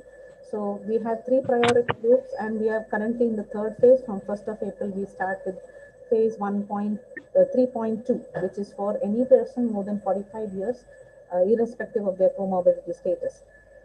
So I also discussed about the global vaccine coverage in India, in our state and our district, and I spoke also about what was the success rate and the success story and the issues that we faced with Covishield vaccination, and what are the problems that we need to anticipate in the future, especially for vaccination of of the population which are at highest risk of developing COVID-19. Okay, so problems are with demand and supply of vaccine, with the second wave of COVID-19, and again some cases of patchy implementation of lockdown. Vaccination is going to be even more difficult and more challenging, but we have to rise up to the occasion and see that more and more of our individuals who are susceptible are covered. So thank you, sir, for this opportunity. I am ready to take any questions, if any. Sure. Yeah, thank you so much, ma'am. Thank you so much for the wonderful presentation. Yeah, may we request all the participants to mute yourself so that the webinar can continue uninterrupted. Terima kasih semuanya. Okay, so terima kasih once again, Dr. Ankita. Thank you so much for sharing your wonderful insights about the trends and issues related to COVID-19 vaccination in India. Also, thank you so much for the audiences, wonderful audience.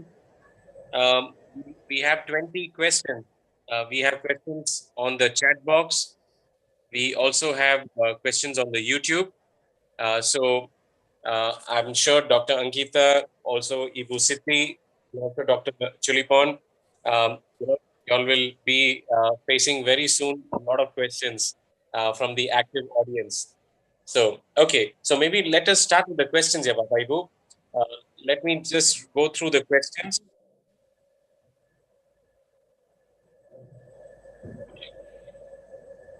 Ya, ini ada beberapa pertanyaan Bapak Ibu, jadi mungkin saya baca one by one first.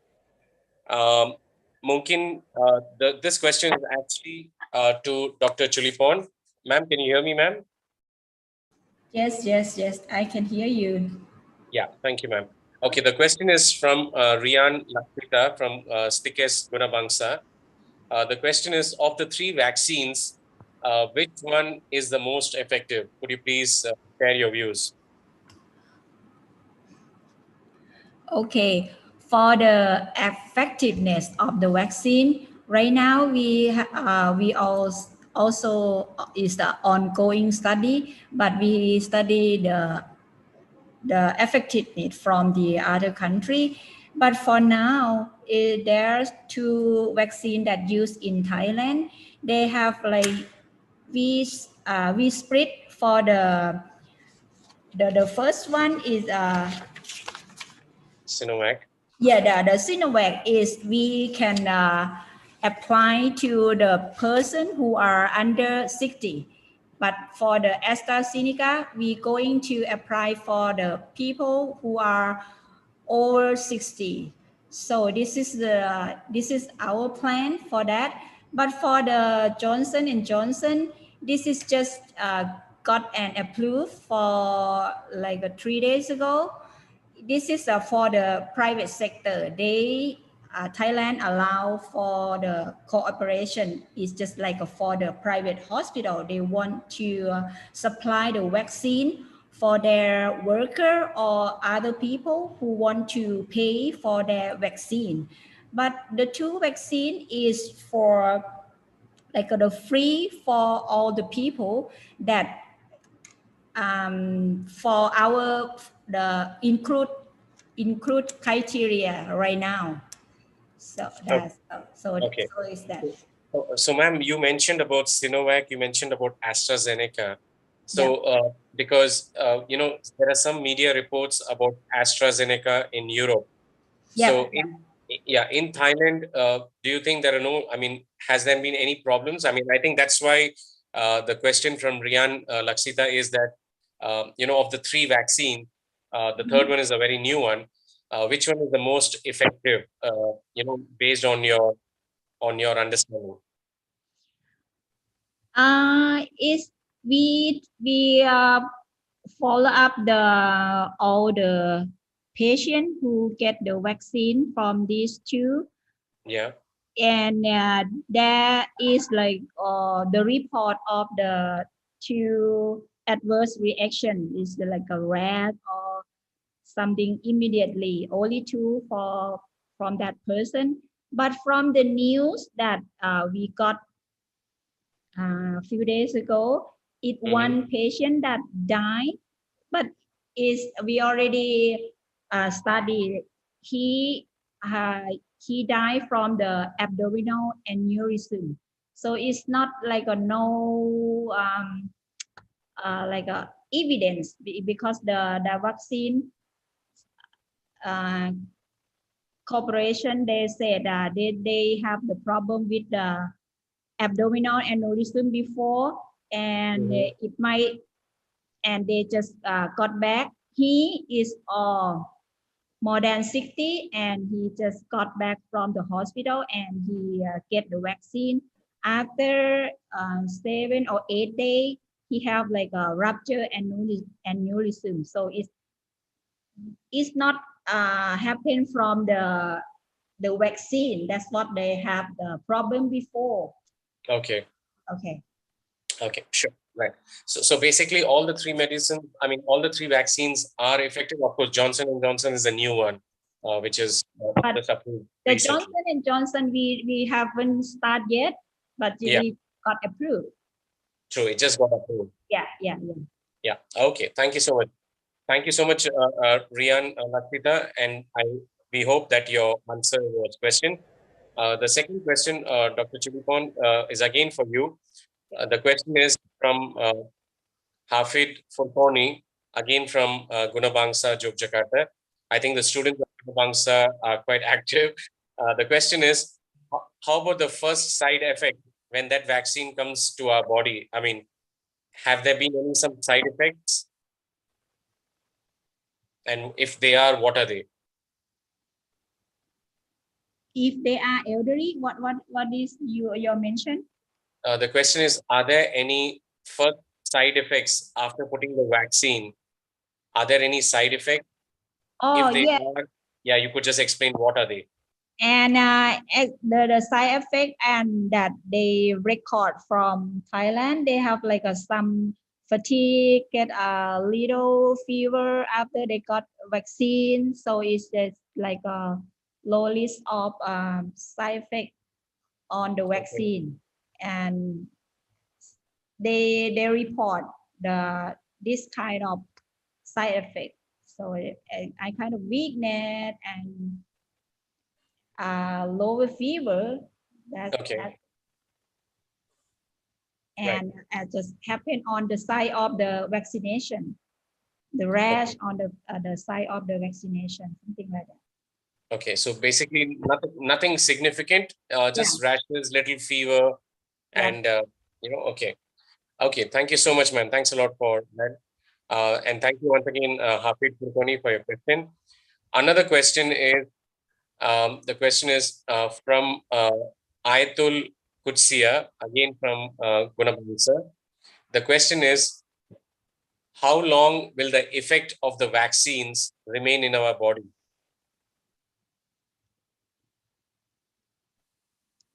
Is the question for me? Yes, ma'am. That's a question for you. How long? Yeah. How long will the effect of vaccine remain in our body? Actually, we don't have like the fully study because right now we just need the second dose only for 1,400 people, and we didn't get any report that after they get vaccination they infected a COVID-19, and we don't have any report that the one who get the vaccine have hospitalized or sick with the COVID-19. Okay. Dr. Ankita, maybe this question could also be, probably you could share your views from an Indian point of view, Dr. Ankita. Hello, sir. Am I audible, sir? Yes, ma'am. Yes. So I have, I think, two questions. Ma'am, the question here is, how long would the effect of vaccines remain in our body? What is your view, ma'am?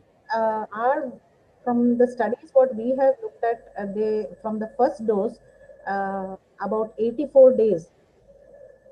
That is about 2.5 months, almost 3 months. They were protective antibodies with one dose. However, we have not yet got many reports from second dose because we have just started with the second dose vaccination, and we are yet to see because we have, I think, probably very few of them who have completed the second dose, and that is still being researched as to how long they you will have protective antibodies to that, and such follow-up studies are still in continuing. But for the first dose, we have so there are multiple studies anywhere between 72 to 84 days. This is the data for our country. Yes, sir. Okay, so on an average of 72 days to 84 days is the effect of the vaccine of the dose one. With first dose. The first dose, yeah. The second dose we still don't know because it's still under the study. Yeah, but the thing is, second dose within 2 weeks there will be a presence of protective antibodies, but we don't know how long they are going to last. Right. Yeah. That is very important, but that only time will tell us probably once we are done with our vaccination, follow-up of individuals who are vaccinated with the second dose. Okay. Yes, sir. Okay, so I could see us. So the effectiveness of the vaccine is around 70 to 84 days. I mean, that's what is the thing. But Yes. that is for the dose 1. For the dose 2, Yeah, we are yet it's to still see. under study. Probably we'll get to know as we move forward on that. Right. Okay. Yeah. Thank you, ma'am. Okay. The next question. Again, the question is from Chris Mona, who's from Academy Bidang Harapan Mulia Ponorogo. The question is, what about people who are positive for COVID, even though they have been vaccinated twice with Sinovac vaccine? Dr. Chulipon? Yes. Yeah, ma'am, the question is, what about people who are positive for COVID-19, even though they are vaccinated twice with Sinovac vaccine? What will happen to them? Can you ask me again? I can't hear your question well. Sure, ma'am, the question is to you. The question is, what about people who are positive for COVID-19, even though they have been vaccinated twice with Sinovac vaccine?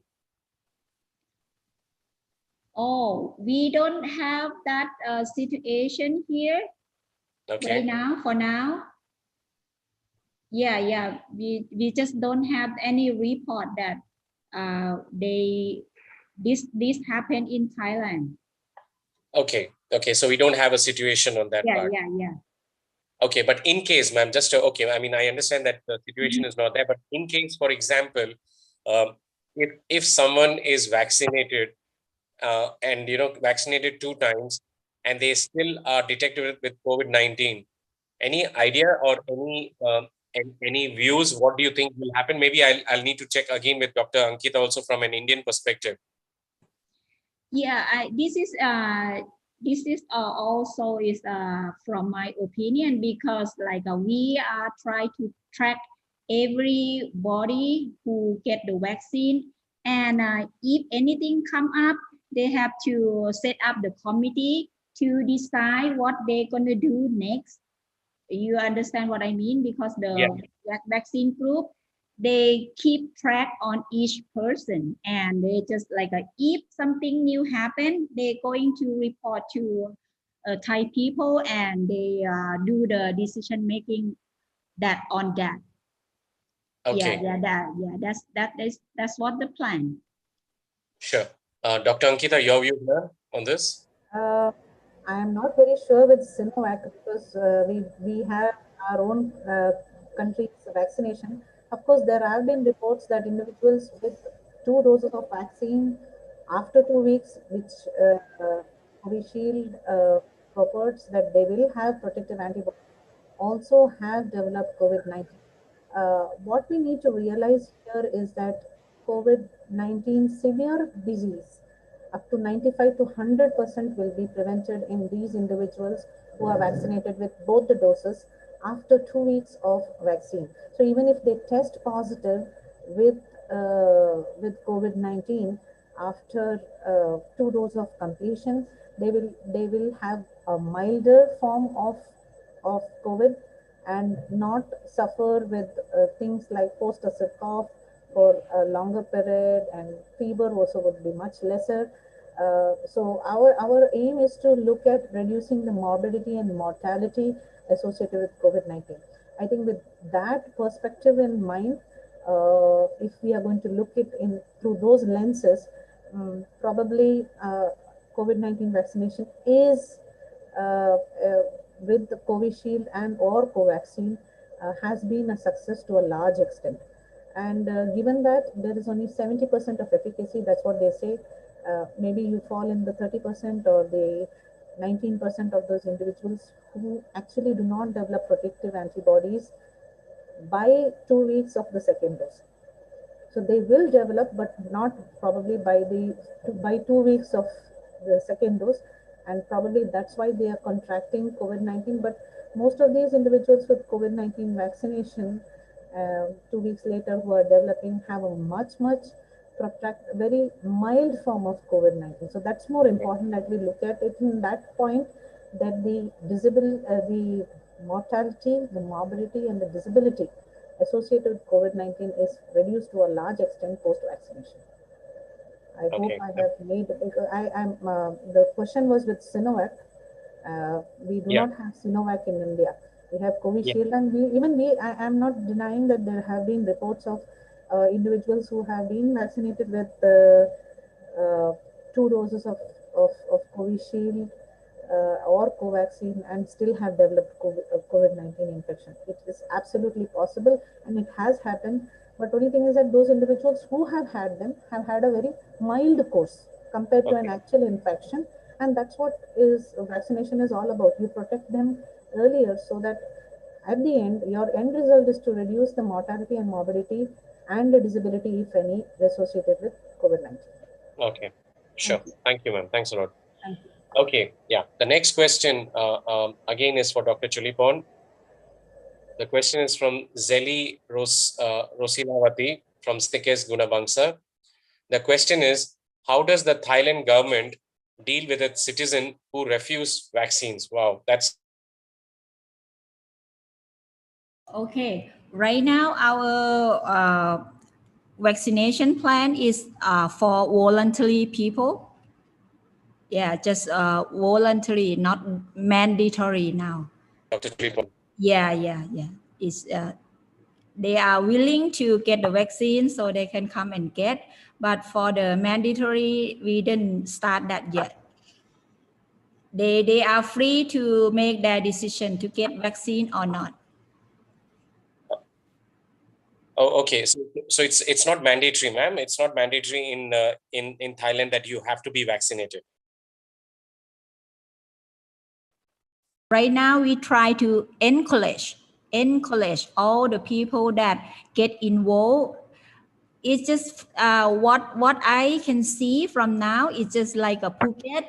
They want to reopen to let the tourists come to their area, so they like they feel free to get the vaccine to cover their community. So it's not mandatory. It's just volunteer to gain the vaccine. Oh, okay. Oh, that's very interesting. I mean, this question is actually for Dr. Chulipon, but maybe from an perspective, Dr. Ankita, what do you think? If is there any rule, something from India that in case someone doesn't want to be vaccinated, I mean, is there anything there in India, Dr. Ankita?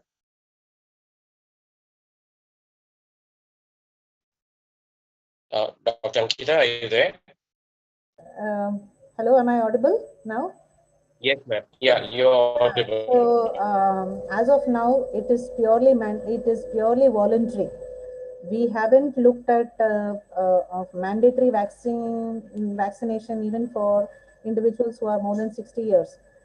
We are having very poor response, mainly again because we do not. I think it's this is my perspective as a public health specialist, that it is because we do not have any strong vaccination programs in adults that we are having such poor response even in this one, and in a country where many of our population, a lot of our population is illiterate, and we are still looking at improvement of literacy rates, improvement of health literacy rates. This is something that the government has made purely voluntary as of now. But I think there will be a time like some countries like Israel who have made it mandatory, and you will get a pass, a COVID-19 vaccination pass, which will be available for you for a period of 6 months. With this COVID-19 vaccination card, you get access to lounges, you get access to gyms, you get access to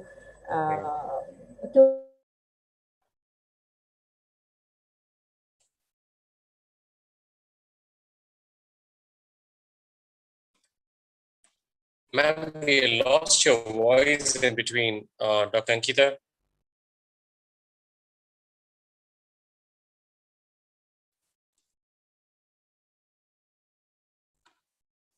Dr. Ankita, are you there? Ma'am, we have lost your voice.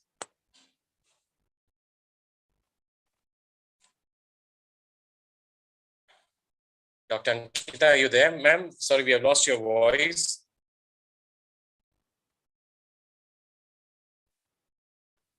Okay, maybe Papa Ibu, I think Dr. Ankita will join us. I think there's some network issue. She would join us. So we'll move on to the next question here, Papa Ibu.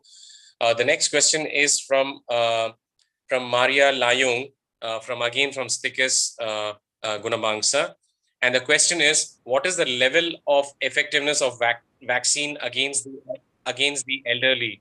Dr. Chulipon, against the elderly people, what is the level of effectiveness of the vaccine? Oh,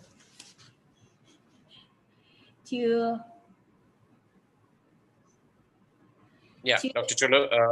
Chulipon. And in order to study the effectiveness, I don't prepare the effectiveness for at this time. So sorry about that. But we just keep collect the data, but like not the report as the research yet. But you understand what I mean? Yes, ma'am. But ma'am, is there any? There must be an efficacy level, right? I mean, like Sinovac would have like 70%, 80%, or 90%. Any views in the media regarding the effectiveness of Sinovac? Any idea, ma'am? I mean, the Sinovac is about 76% of the effectiveness. Okay, 76%. And is it the same for all, for young and elderly people? Is the Sinovac we didn't give to the elderly people. We just give to only young people. But for the AstraZeneca, we will give to the elderly people because they are more study abroad that more effectiveness on the vaccine, more than 76%, something like that. Yeah. Okay, so it's around 76% is the efficacy level.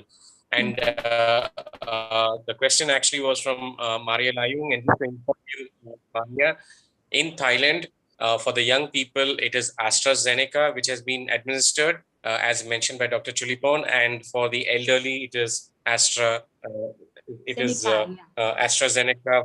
Yeah, AstraZeneca for the older people, and for the younger people, it is actually Sinovac, what has been done. Thank you, Dr. Chulipon. Thanks a lot. Dr. Ankita, are you back with us? Dr. Ankita, by any chance? Dr. Ankita, are you there? And can I also ask a question for the Dr. Ankita? If any. Yeah, ma'am. Sure. We are just waiting for her to log in, ma'am. I think she's experiencing some problems with the network. Okay. So we just wait for her. Yeah. So she's trying to log in.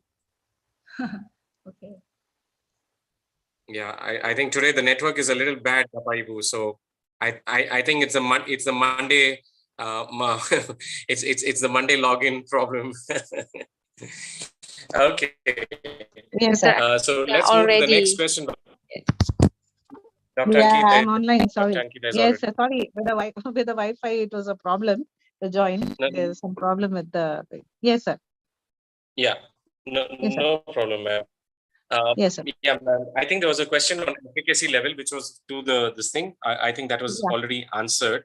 Answered during just yeah. So we have two vaccines. One is Covishield. That predicts about 70% of efficacy, and we have Covaxin, and the data what they have given is 81% efficacy, sir. Okay, sure. Yeah. Now the next question is from Markiston Nadiro Mafia. If I mentioned it wrong, the question is: people who have been vaccinated in Thailand, what if there's a complaint about the vaccine? Pretty interesting. Why? I mean, all these are tough. They are all tough questions, Papaibu, but it's nice to know.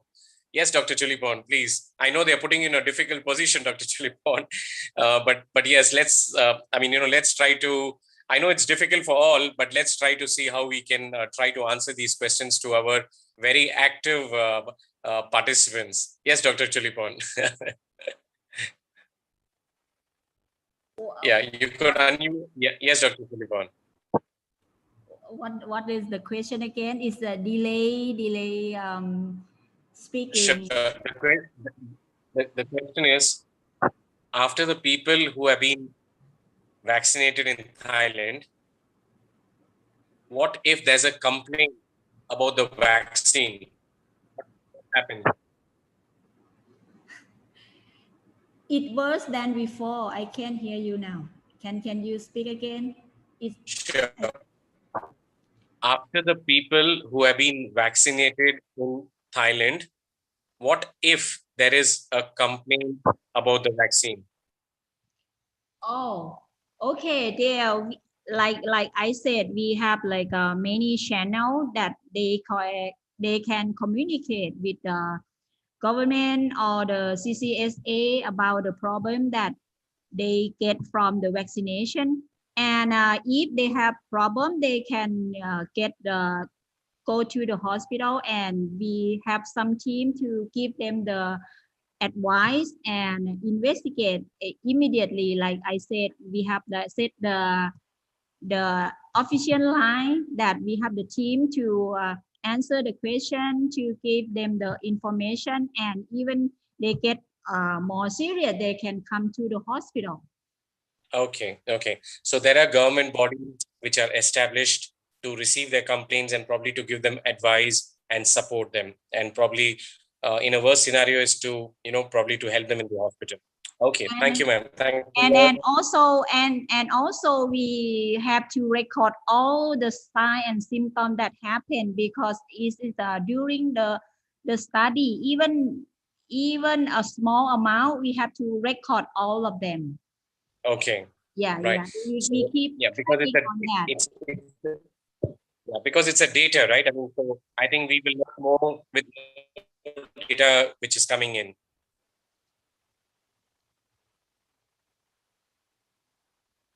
Okay, right. The next question again, ma'am. I think there are many questions to you, Dr. Chulipon. I think you're very favorite here for the questions. The next question again is, actually this question has already been answered. This question is from Atun.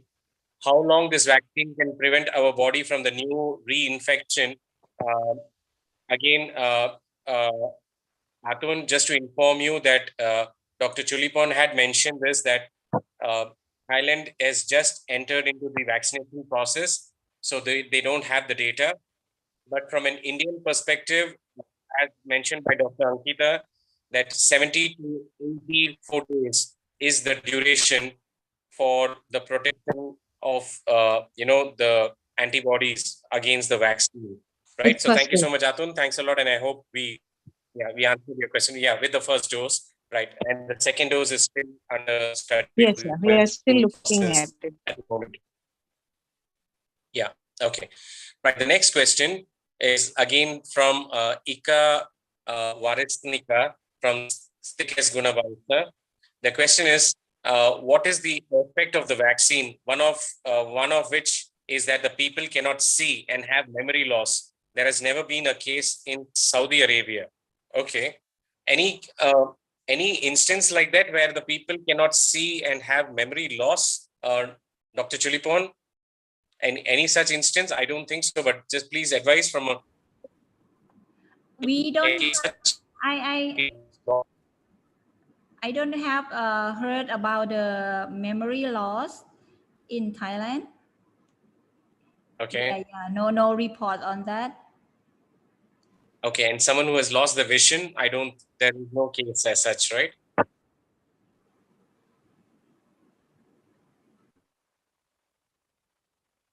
Okay, Dr. Ankita, any case which has been quite fatal after the COVID vaccine? I mean, something which has been quite serious. I mean, not maybe a death or maybe some disability after the vaccine. Any observation in India? In India, we have had few instances of death which were coincidental, and many of them have been ruled out later on, saying that it was a concomitant thing that they found out. But compared to the Pfizer company and all of that, we have not had that serious adverse drug reaction. We call them AEFI, adverse events following immunization. I can be quite certain with the statistics of our hospital. We have had a fair share of mild reactions, body pain, headache. Some of them have developed flu-like symptoms, but most of these symptoms, 80 to 90% of them, resolved within the first day, and almost 99% of them, barring one or two individuals, recovered completely within the first 48 hours, and all of them, by the first week of their vaccination, did recover completely without any problems. We have administered more than 10,000 doses, 5,800 first doses, and about 4,600, 4,807 second doses. We have not had a death as of now. We have not had any serious AEFIs. There have been instances where people have developed immediate anaphylactic reactions like angioedema, some facial puffiness, itching, and all of that. But as per the Government of India guidelines, we are supposed to have a kit, a crash kit, where we are supposed to have adrenaline, atropine, and steroid, along with other anti-anaphylactic drugs, and which is strictly followed. And we have WHO monitors coming, looking at it. We have individuals coming from the district, from other neighboring colleges, also monitoring that this process is very, very strictly followed, especially loading of preloaded syringes of adrenaline as well as atropine. So this is looked at, that 30-minute observation is strictly for this. So for immediate reactions, of course, there have been instances where there have been late reactions also. There have been instances of deaths, but not conclusively, associated with the vaccine.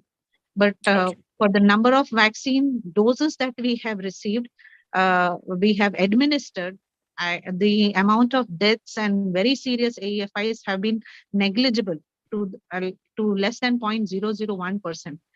So as of now, most of them were associated with Covaxin rather than Covishield. So of course, data is still emerging, and now with more of vaccine literacy, even the anxiety reactions, we used to have a lot of anxiety reactions in the beginning. We are now getting frank cases of anaphylaxis rather than anaphylaxis is nothing but allergy for individuals who are not very familiar with the medical parlance. Anaphylaxis is something related to allergy. So wherever there is no allergy, barring allergic reactions as such, we are seeing to a large extent decrease in anxiety related reactions, and purely getting anaphylactic and allergic reactions, and of course certain few mild side effects like pain and redness at the injection site. Okay. Thank you so much, ma'am. Thanks a lot, Dr. Chulipon, and also Dr. Ankita, for your views. Okay, so Ika, Varisnika, there has been no serious, effect of having the vaccine. As you mentioned about the losing their sight or memory loss, something which has not been observed. We are not sure about the other country. You mentioned about Saudi Arabia. Probably, I think we're looking here from the perspective of Indonesia, India, and Thailand. Luckily, there has been no such case here, and let's hope it remains the same for all the countries. Okay, the next question is from Maria Suhadi from Gunabangsa, and the question is to Dr. Ankita. How do we know that the vaccine has been fully injected, has formed antibodies into the person? How do we know that, ma'am? Okay. So there are many other vectors to find out whether this vaccine has actually resulted in immunization. So in public health parlance, it is called as Vaccination Immunization Gap. So I think that's what they're looking at. So just because you're vaccinated with a vaccine doesn't mean that you are automatically immunized against that disease. So there is something called as a vaccination immunization gap. Very, very frankly speaking, there are very few studies which are looking at vaccination immunization gap, especially in India. And if there are researchers from India who are looking at this one at research, potential research projects, I would really suggest that they go through this and look at and develop protocols which will really address this issue of vaccination immunization gap, VI gap. However, the one method of doing it is to post second dose, say about 2 weeks, which is expected for the vaccination to actually come to effect. You can serially follow them up for antibodies against COVID, protective antibodies against COVID, and see probably what are the outcomes in those individuals. So there, I'm very afraid. I'm sorry to say that there aren't any studies which are looked at VI gap or looked at outcomes. So this 70% and 81% is purely from the trials and not exactly from the field. So this is not from post-marketing or post-administrated, post-vaccine administration studies. Okay. And, So that means we are. Yes, Dr. Chulipon, sorry, you want to mention something, ma'am? Oh, I just got the percentage of the people who report the side effect of the vaccine after they get the shot is only for 10.5% from the 14,000 people. So this they report only 10.57% that they got the side effect after, but it's the same as India said. They have the mild headache, nausea, diarrhea, vomiting, something like that, and some rash. Yeah. Okay, so it's around 10% is the side effects are there. Okay, out of the as of the current situation. Okay, right. Pretty interesting, Dr. Ankita, as you mentioned that. I mean, like, so we get vaccinated, but there is no study being done whether the antibodies are being formed or they are not being formed. That is something which we really do not know. Yes, as of now, it is all voluntary individuals who feel that, I mean, this feel is very subjective, that they would, just want to, out of curiosity, find out whether they are actually protected against COVID-19 or not. They go back and they actually get an antibody titer. So this is purely voluntary, and I'm sure that in the coming few days we will have some data on vaccination immunization gap, VI gap, and also field level efficacy of both Covishield and Covaxin. One thing is, because this vaccination drive is too premature to comment about field level efficacy, we have to, I think, at least for another 2 or 3 months, look at trial-based vaccine efficacies, and somewhat look at covering maximum of our population who are susceptible with that rates, and then probably follow them up and find out where and whom will we need. So this is another thing. So we are having two doses. Will we need another booster dose? And if we are needing a booster dose, when? So this is something that we again need to look up, and it's a really fertile ground for research for all the people who are there here to really take this up as a research protocol. I really encourage people to do it. Okay, great.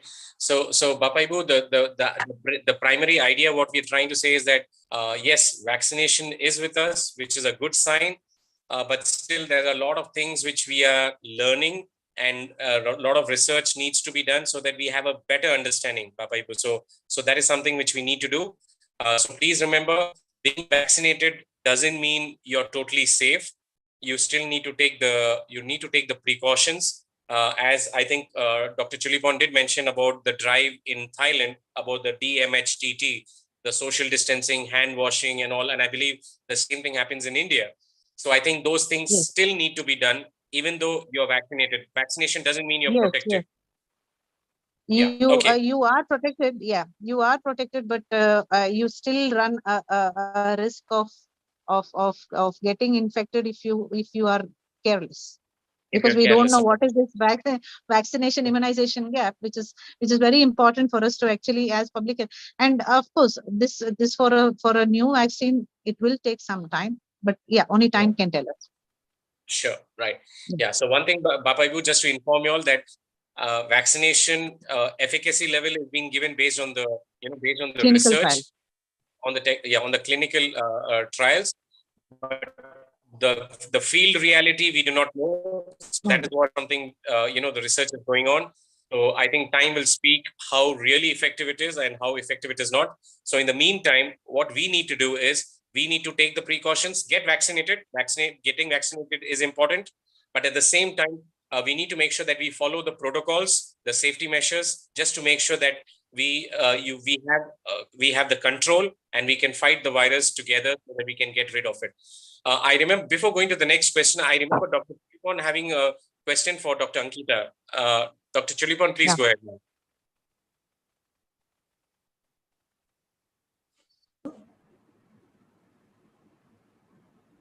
Yeah, Dr. Chulipon?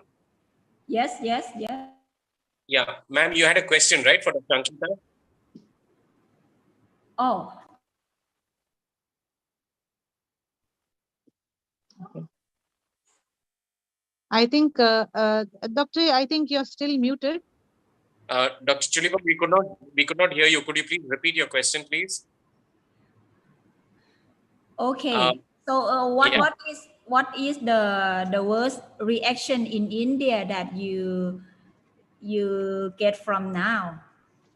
The worst reaction of the vaccination? Yeah, I think this has been addressed a little earlier. The worst reaction that we have seen is, of course, I mean, nothing can be worse than death, right? So we have had cases. I'm not going to deny that we have cases, but most of them have been there have been cases, and they have been not conclusively what is associated with the vaccine as of now. Okay. Most of it was with the indigenous vaccine rather than the Covishield. Other countries with a similar vaccine had reported serum sickness and things like thrombosis, especially in the greater veins. Still, data is lacking in India. We have not had conclusive reports of that. There is another parallel mechanism. So in India, for reporting of adverse events, we have two modalities. So we have one with the COVID app itself, which captures data for immediate and delayed up to 48 hours of vaccination. What are the effects? Okay, right. Okay, thanks. Another one is with the pharmacovigilance of India. So we have two portals which look at vaccination related adverse effects. As of now, and this is available for anybody. You can go on to dashboard.covin, dashboard.cowin.gov.in. So this data is transparent and is available for who events, male female wise distribution, day wise distribution. You can I mean all over India, you want to find out only in your area, in your state, probably for the same vaccine, you will get all of this data available. As of now, um, what vaccine this one has been reported, vaccination related side effects have been reported is less than 1% for COVID-19 vaccines, both Covishield as well as Covaxin in India. Sure. Okay, so Papa, we will move forward. There are many questions coming in and we are running short of time. The next question is from Leila Nabila. Atamimi, who is the Prodi Depiga from Perawatan Universitas Bondowoso from Jawa Timur. The question again is to Dr. Ankita. Why should people who have hereditary disease such as hypertension and diabetes mellitus not be vaccinated? Not be vaccinated or be Yeah. vaccinated? Not to be vaccinated. Is it true, Not ma'am? be vaccinated. Okay. Diseases like diabetes and hypertension. In fact, we have had many of these diseases listed in an annexure, which after a lot of research, we have found out that these sort of conditions are associated with high level of mortality and morbidity. Okay, so individuals who have had uh, transplant, who have had COVID-19 related COVID-19 related pneumonia and severe disease have in fact had poorer outcomes compared to individuals without diabetes and hypertension. And to be very frank, hypertension, most of it, uh, more than hereditary, is more because of lifestyle, and diabetes, especially type 2 diabetes as well. So not only we are looking at diabetes and hypertension, we are looking at diseases like cancer. We are looking at diseases like cardiac related, this one, who are chronically on immune suppressive therapy. So those individuals have been targeted in this COVID-19 vaccination drive for vaccine. So they are in fact asked to get vaccinated rather than not get vaccinated. So Okay. the question is, they should not get vaccinated, but in fact those individuals have been prioritized for vaccination rather than against vaccination. Okay, so they should be vaccinated, basically. Yes, Yeah, they but need to be probably in vaccinated. consultation with the doctor, after consultation with the doctor.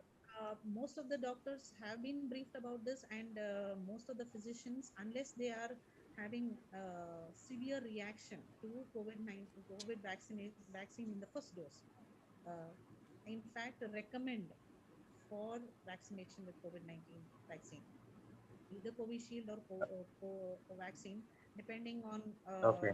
say on probably availability, and also depending on what sort of reaction. So if they are already having some reactions to certain drugs, like individuals who are on corticosteroids, there are known drug vaccine interactions with corticosteroid administration and Covaxin.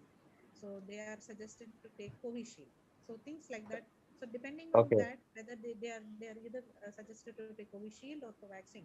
But there are very few physicians who will say do not take vaccine, especially in these high risk individuals, because I have been working with COVID probably since last March, and we have had Okay. very poor prognosis with individuals who are having diabetes and hypertension, especially if they progress on to have severe COVID and ventilatory support.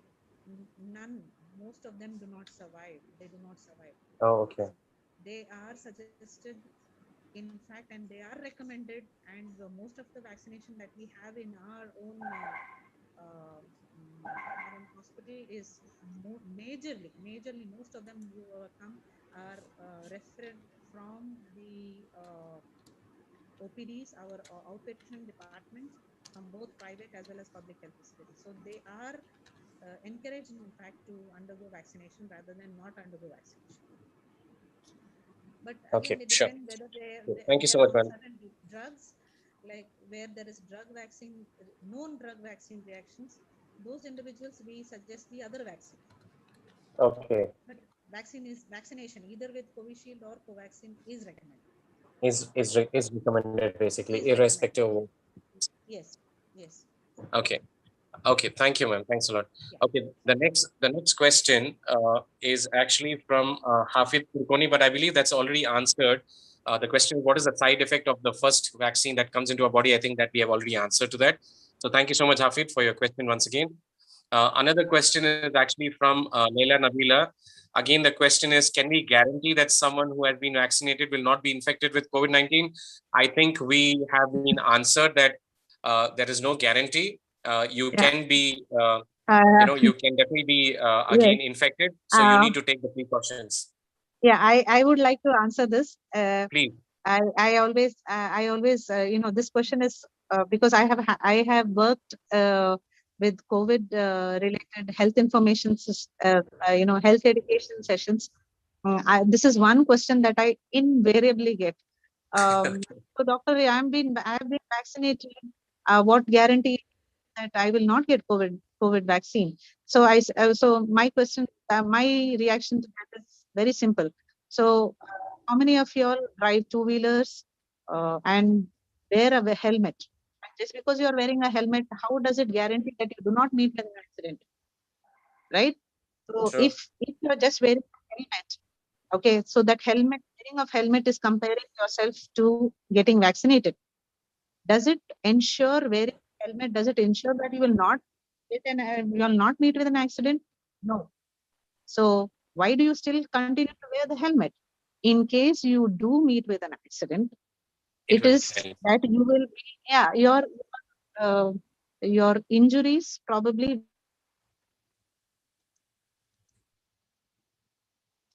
compared to individuals who have who have not worn helmet, right?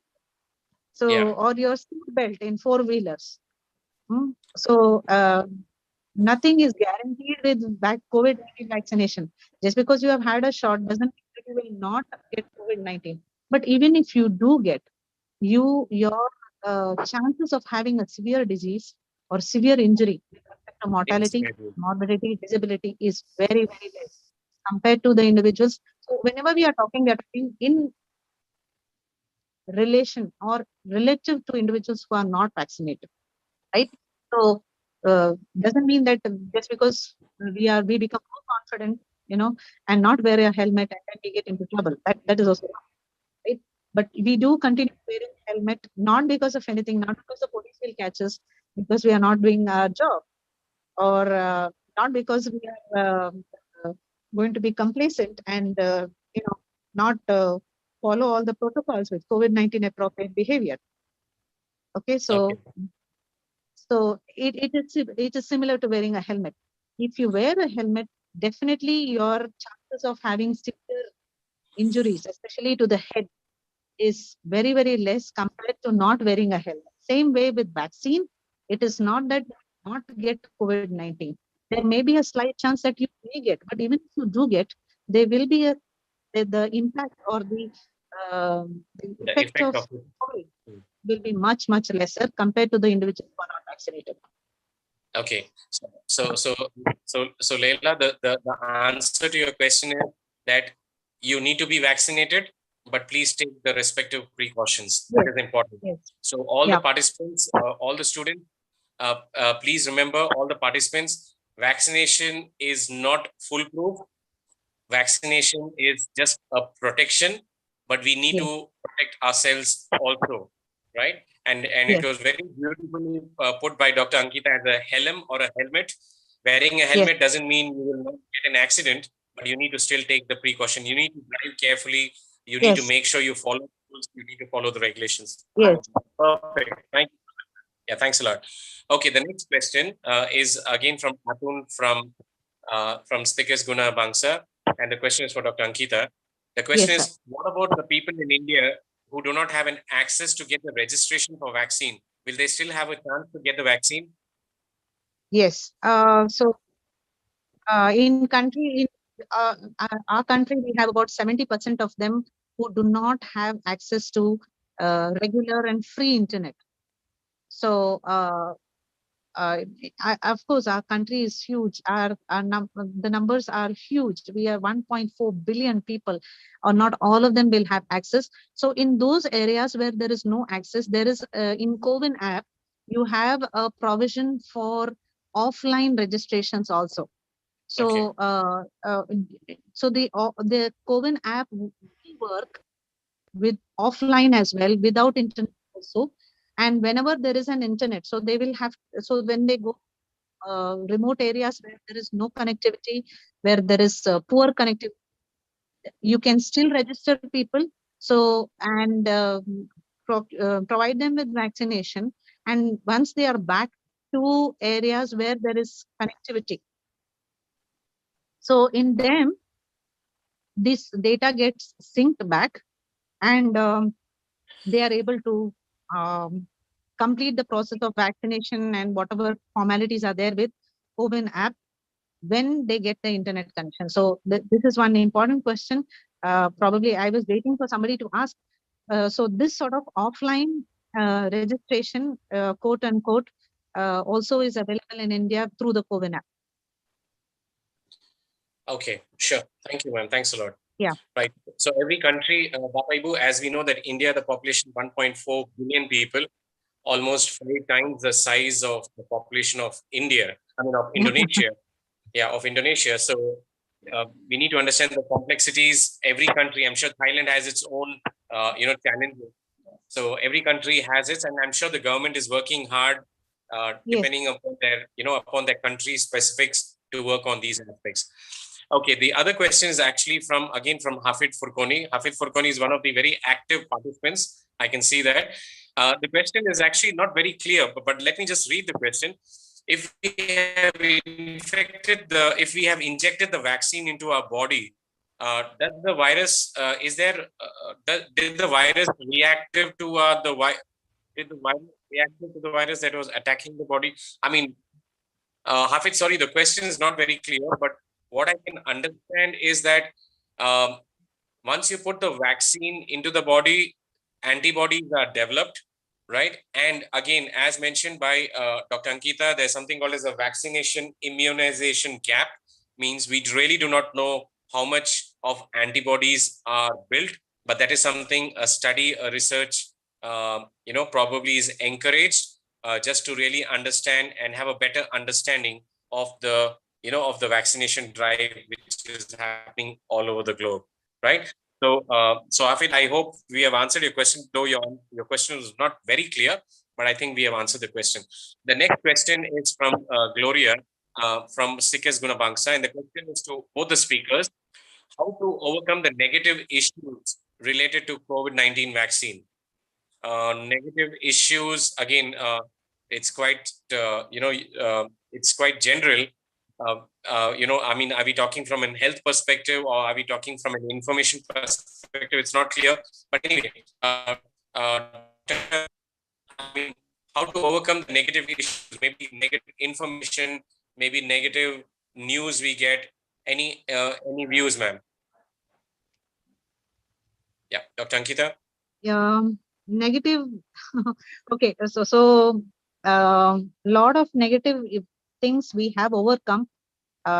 Still they do continue to happen because this is a new vaccine, and you have so much of vaccine hesitancy, you have vaccine reluctancy.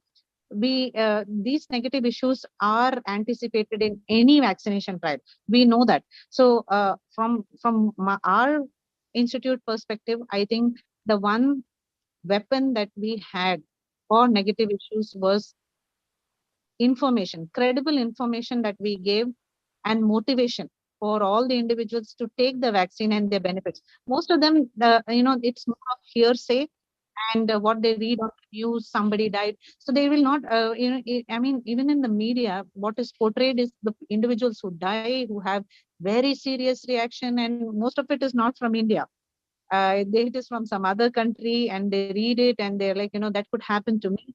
And this is something that we have to anticipate. That's why, again, since it is voluntary, this is something that we might have to look into. And especially from our hospital and our institute, the one thing that worked very well with us was health education, giving credible information, training our healthcare staff to look after it. Even our sessions where we have held it, it was so near to the ICU. And we are like, what, nothing will happen to you. We are there here to look after you. Our sisters, our doctors, our anesthetists are all on duty, even during the session, after the session, available for you in case anything happens.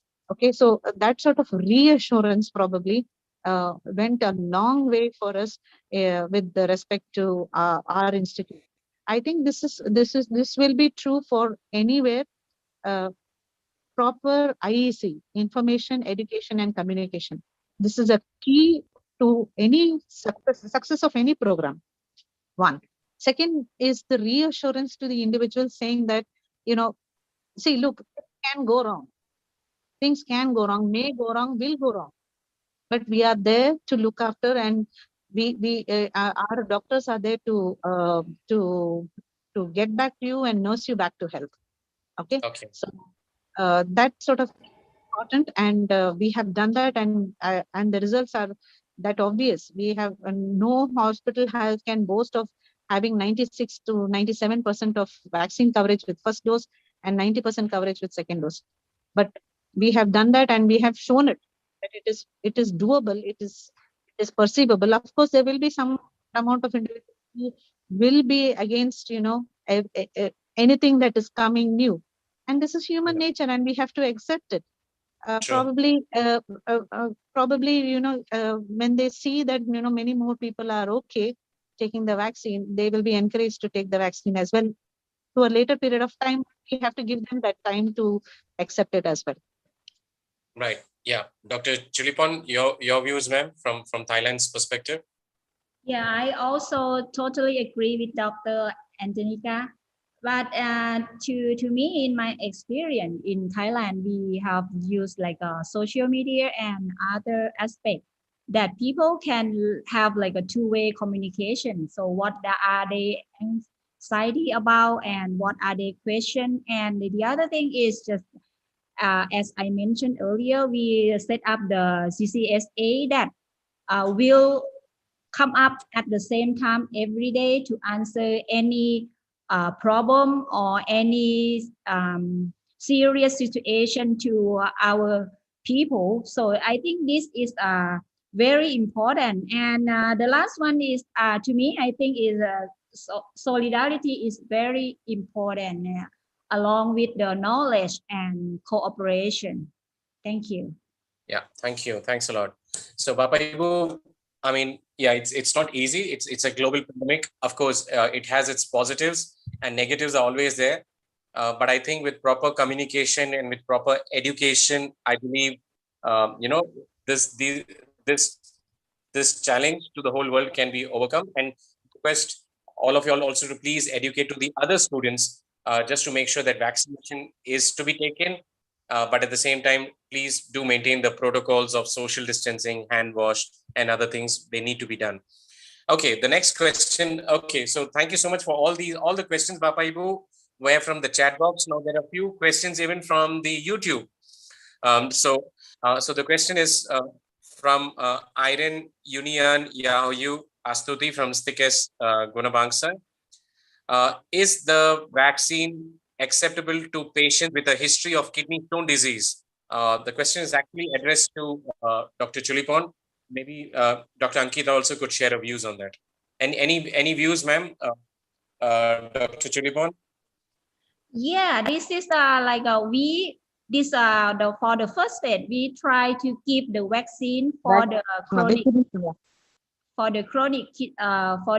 disease such as like a DM, hypertension, because since we study that after this group of people, when they get the virus, they can cause the worst reaction on the infection. So we try to encourage them to get the vaccine on this group. Is the priority of my country. Okay. Yeah, Dr. Ankita, your views, ma'am, like someone who's having a kidney stone. Sorry, I got you wrong. I thought like kidney disease, not kidney stone. I'm sorry about that. No, that's fine, ma'am. Dr. Ankita, your views, ma'am, for the kidney stone disease? As of now, only kidney failure is one of the indication. Kidney stone, if it is, I'm not sure whether it is what sort of grade it is. If it is progressive, something that has led to frank kidney disease, okay, like it has caused hydroureteronephrosis, okay, or hydronephrosis, and the entire nephron of the kidney tissue has been damaged because of prolonged kidney stones and the back pressure of the kidney stones. those individuals who later end up with kidney failure, those people are definitely candidates for COVID vaccination. But as such, individuals who have had mild kidney stones and they have been, amenable to either surgical or medical procedures, I think they do not have a severe risk of developing COVID-19 and having adverse, really severe disease with COVID-19. So they are not in the priority list for in India. Okay. So Irene, Okay. answering to your question is that it is acceptable. I mean, it is definitely possible Yes. for In vaccination. later stages where there is a lot of back pressure and lot of problems because of back pressure. Okay, right. Sure. Thank you so much, Dr. Chilipon, and also Dr. Ankita for your views. The next question is actually for Dr. Chilipon, and this is from Titik Listiani, pediatric care, Magelang City. The question is that how about the newest research about the COVID vaccine in children? Oh, in my country, we're not going to give the vaccine to the children. The people who are older than 18 will get the vaccine. No, not children at all. Yeah, children are still not being given because the priority is for the elderly people, right, ma'am? We will give the vaccine to the people over 18 and also the elderly who are at risk to get the virus infection. Okay, but any idea, ma'am? Any plans that now since the third vaccine, the Johnson and Johnson, has been approved? Any plans or schedule when it's going to start to probably the younger generation, probably for kids and for teens? Any plans, ma'am, from the Thailand government? Actually, I don't have this answer yet because a few days ago, but they said about the overview, this is for private. So if someone want to get, they can pay and they decide by themselves. But for the government, I have to wait for that plan. Sure. Okay. Dr. Ankita, I mean, we have heard some news that, kids, around 10 years are getting infected with COVID-19 with the current surge. Your views, ma'am, on this? Even in the first wave, we have had problems with COVID-19 infection in children. As such, COVID-19 spares children, and they are mostly carriers of COVID-19 and not suffer from very severe COVID-19 disease. Of course, the first case that our hospital saw was a 10-month-old baby who had come with severe sepsis and later was found to be having COVID pneumonia also. But the convalescence, in the sense the nursing back from a severe disease to health, was so rapid in this child that even we were very surprised. The vaccine, the virus clearance rate was phenomenal. Within 7 days, we had actually repeated the test for COVID-19, and the child had cleared the virus. But with adults, we see that they have a longer shedding period with virus. They have longer period of convalescence. That means from disease to health, the period taken is quite longer. And the problem being that during that period of convalescence, they are still infected. That means even if they are not suffering from the disease, frankly, they are able to transmit the disease. Whereas that sort of thing doesn't happen with individuals who are of younger age. Of course, there have been cases of Kawasaki-like disease where there is an end arteritis sort of syndrome that even we have come across. Those individuals were otherwise also susceptible to viral infections that cause arteritis. That means inflammation of the blood vessels. They are otherwise also very prone to it. So I think in our list of arteritis or vasculitis, COVID-19 will be added as one of the differential diagnoses rather than, making it a, but otherwise children are usually spared and they have a very quick recovery and a very less period of shedding So our aim should be looking at adult vaccination with COVID-19, especially between the age groups of 20 to 45, because these individuals have, even when they get the disease, they tend to shed the virus longer, right? So that thing we need to look at. I hope I've answered the question. Yes, ma'am. Yeah, sure. Right. Thank you so much. Bapaibu, thank you so much for all your questions. There are many questions, but we can't answer all of them. But we will take still 2 questions because they are very important questions. One question is from Eka from Stikes Gunabangsa. The question is, if women are pregnant, is COVID vaccination, is it recommended or not? Maybe Dr. Ankita and probably even Dr. Chulipon, you can just share your quick views, ma'am, please. Pregnancy and lactation are contraindications for Covid and Covaxin in India. So they are not recommended. In fact, individuals, this is one of the practice which was which we have following, that especially women in reproductive age group who are married, especially in India, we make it a point that those individuals are asked for history of their last menstrual period, and if they are expected or they were planning to have a child, if they are not using any family planning method or a birth control method.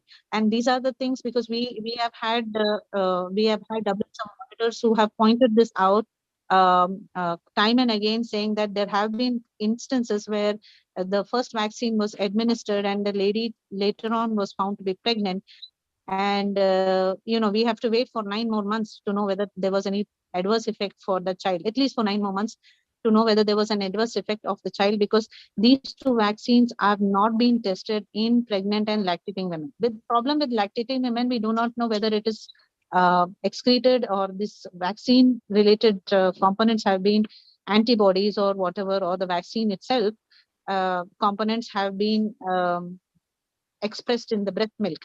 And since children have not been a part of this trial, it is unethical for us to give vaccine in these individuals. So with that thing, or with that perspective, pregnancy and lactation for both Covishield and Covaxin has been contraindicated. But there have been cases where individuals who have taken the first dose have become pregnant before their second dose. So that is also, but even given the chance. So what we do as a routine practice in our this one is, during their so once they are done with the registration, most of our nurses, all of our nurses rather, are in our hospital are women. So women are much more freer to speak about their family planning method that they are using, their last menstrual date of their last menstrual period, and also look at whether, and post vaccination also, we give them health education to use some amount of birth control, either physical methods or use a chemical method or hormonal method, or a combination of one or more of this, to see that they do not conceive in till the next dose. Okay. Till they do not conceive till the next dose. This is what we have been doing in our hospital and in our setup. So that level of health education, especially for women in the married women in the reproductive age group, is being done from our side. I cannot speak for all the 45,000 sites in India, but specifically for our site, this is something that we stress upon. And even when we are teaching, giving health education to our nurses, our nursing faculty who are looking after during the 30 minutes of observation, right? So specifically, these issues have been addressed in our vaccination center. Sure. Okay. Dr. Chulipon, you would like to add something, ma'am, or you would just go ahead, I mean, with what Dr. Ankita just mentioned? Yeah, I just agree with your Dr. Akita, because in Thailand, we don't have any plan on the pregnancy vaccination at all. We follow that protocol too. Okay, great. Thank you. Okay, Bapaibu, last question, I think, which is very important. Actually, there's a statement and also there's a question from Tabitha Martha from Stikes Gunabangsa, Georgia. Her statement is that after we get the vaccine, we must keep using the mask because there's so much of variant of COVID, which is very true. Yes. So wearing the mask is important. Now the question is, it's a pretty interesting question. The question is, there are so many type of masks. What is the difference between one mask and the other? What kind of mask should we use? Because they say for N95, they talk about this mask, they talk about double mask. I mean, there's so many things going on. So, I mean, from a clinical point of view, what kind of a mask is safe and what kind of a mask is not safe? Dr. Ankita, I mean, probably maybe I may start with Dr. Chulipon, and then I will ask Dr. Ankita to end this up. Yes, yeah. Dr. Chulipon, please. To my experience that Thailand study, when we have infection, one time, if the person who are in the same place, like a cinema theater, if people wearing mask and then we follow up the case, who wear the mask don't get the infected. So in Thailand, we believe in wearing mask. So right now, every people try to wear mask all the time, wherever they go. And they try to follow the rule all the time. That's what I can see.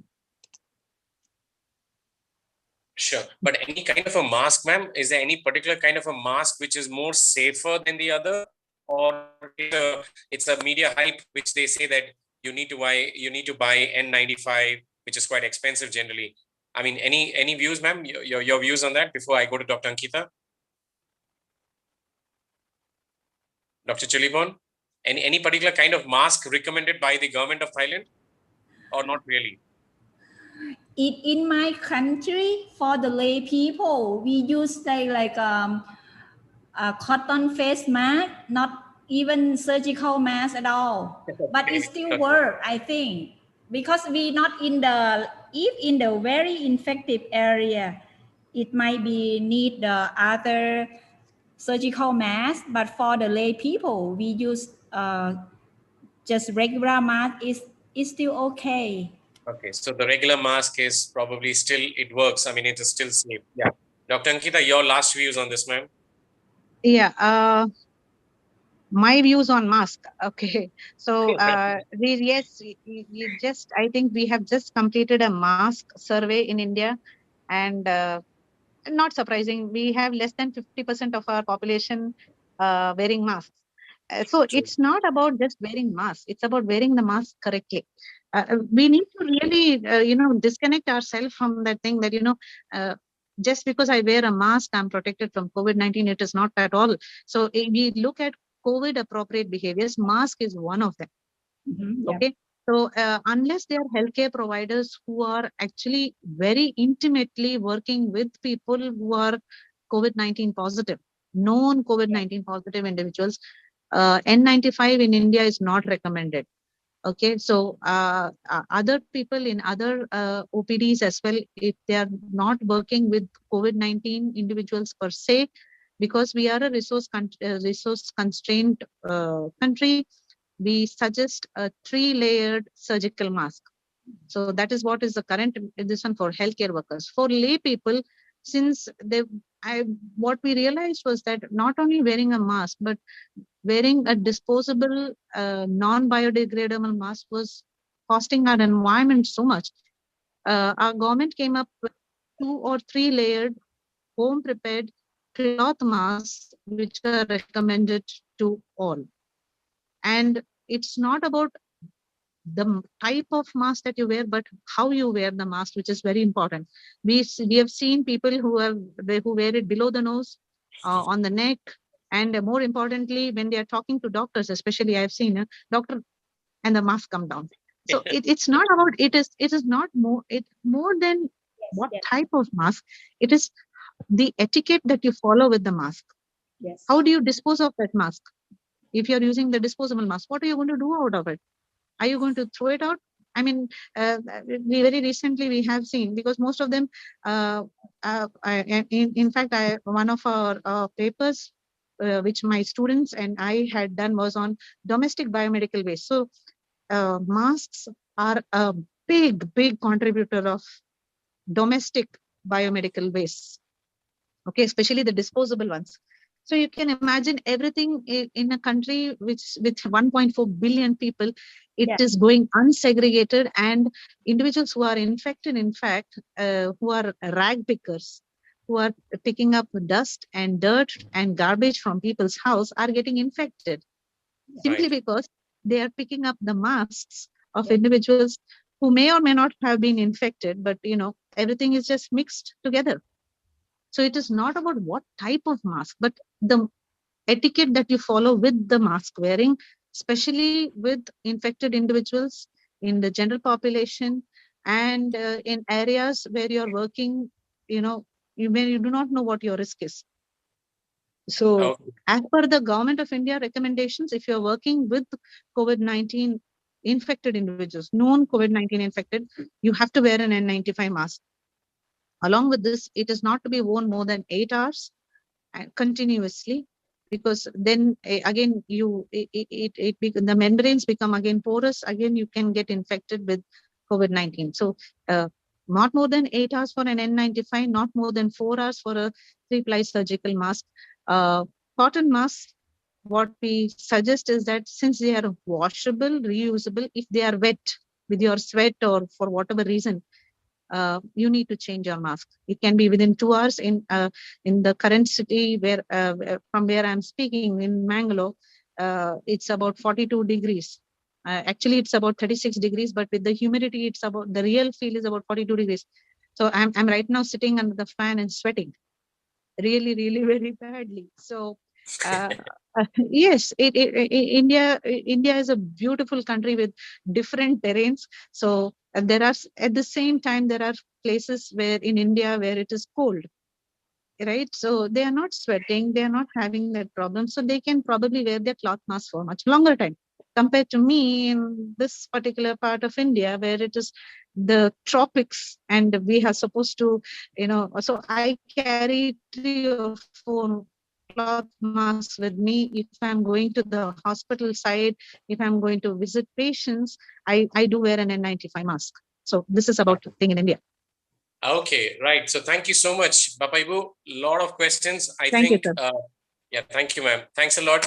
Again, first of all, I would like to thank our speakers, Dr. Chulipon and also Dr. Ankita. Thank you so much. And also Ibu Siti, and as well as to Dr. Gunarmi. Unfortunately, she could not join with us due to a health reason, but thank you so much to Ibu Siti and also to Dr. Gunarmi for the presentation from Indonesia. Thank you so much once again to all our wonderful speakers. I mean, it's been more than 1 year, the COVID-19 has been there. And that 1 year, we have tried to do it in 3 hours. So you can imagine, I mean, that all the 1 year of experience, we are putting it in 3 hours.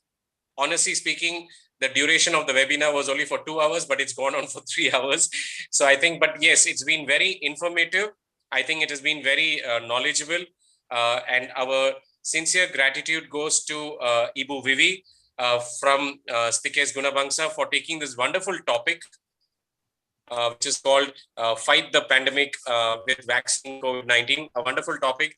So once again, on behalf of everyone, I would like to thank the speakers. I would like to thank Ibu Vivi for the wonderful topic. And I hope such wonderful topics, further topics can be taken into consideration for educating and for sharing more and more knowledge to the audience. So that's all, Bapak Ibu. Terima kasih banyak from me as a moderator of the event.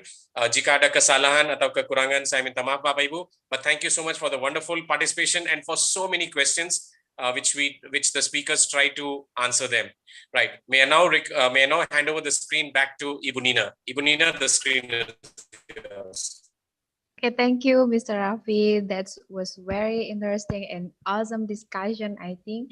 I agree that the topics are very related with our condition now, and an issue about vaccine in our country. We got the point. Vaccination is one of an attempt to be healthy and protection from COVID-19 virus, but also depend with our behavioral and attitude adhere to health protocol. True. So please to all of audience, you can fill the evaluation link that we have shared on chat box. You can access the link until 1 hour after this seminar. Make sure that the data that you fill has been right, and EX certificate will be sent to your email. We also need suggestion for the next seminar. Now we come to the last agenda. We will take a picture. Dr. Chulipern, Dr. Ankita, and Mr. Rafi, also Ibu Siti Fadila. There was just wait. There was several sites, so I will take a picture from the Zoom meeting. So please turn on and open your camera and keep smiling, please. because we don't know you in one or two or a third. There was 14 sites. So we started. Okay. 1, 2, 3.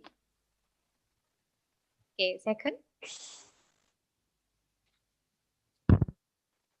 So, Papa Ibu, those who are not wearing the mask properly, please be careful. Dr. Chulipon and Dr. Next. are looking at you all.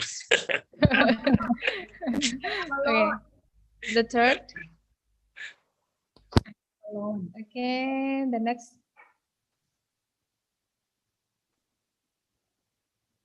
Keep smiling, Bapak Ibu, mohon senyum ya. Tidak tahu ini ada di gambar yang mana, jadi supaya nampak tetap tersenyum. Keep smiling, please. Okay, the next.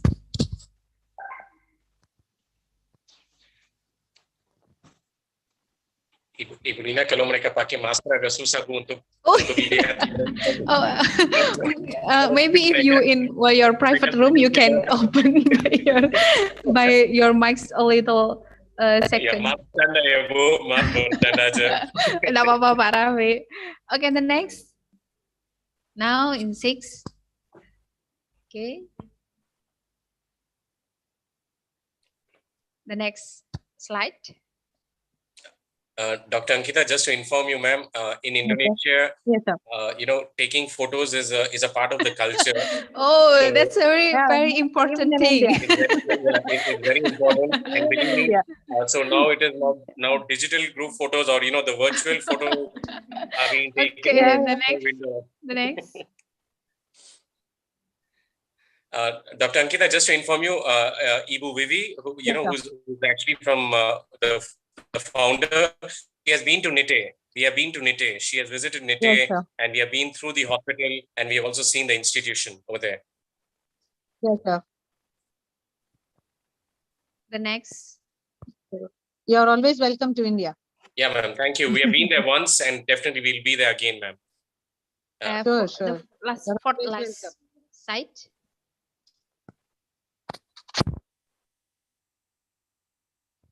Okay.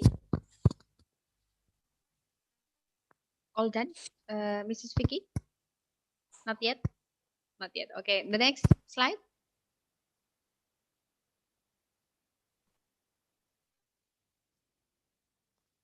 Please be patient.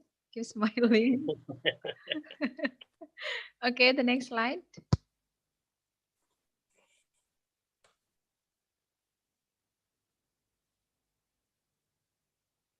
Yes, enough, Miss Vicky? Oh, once more. Okay. One more slide.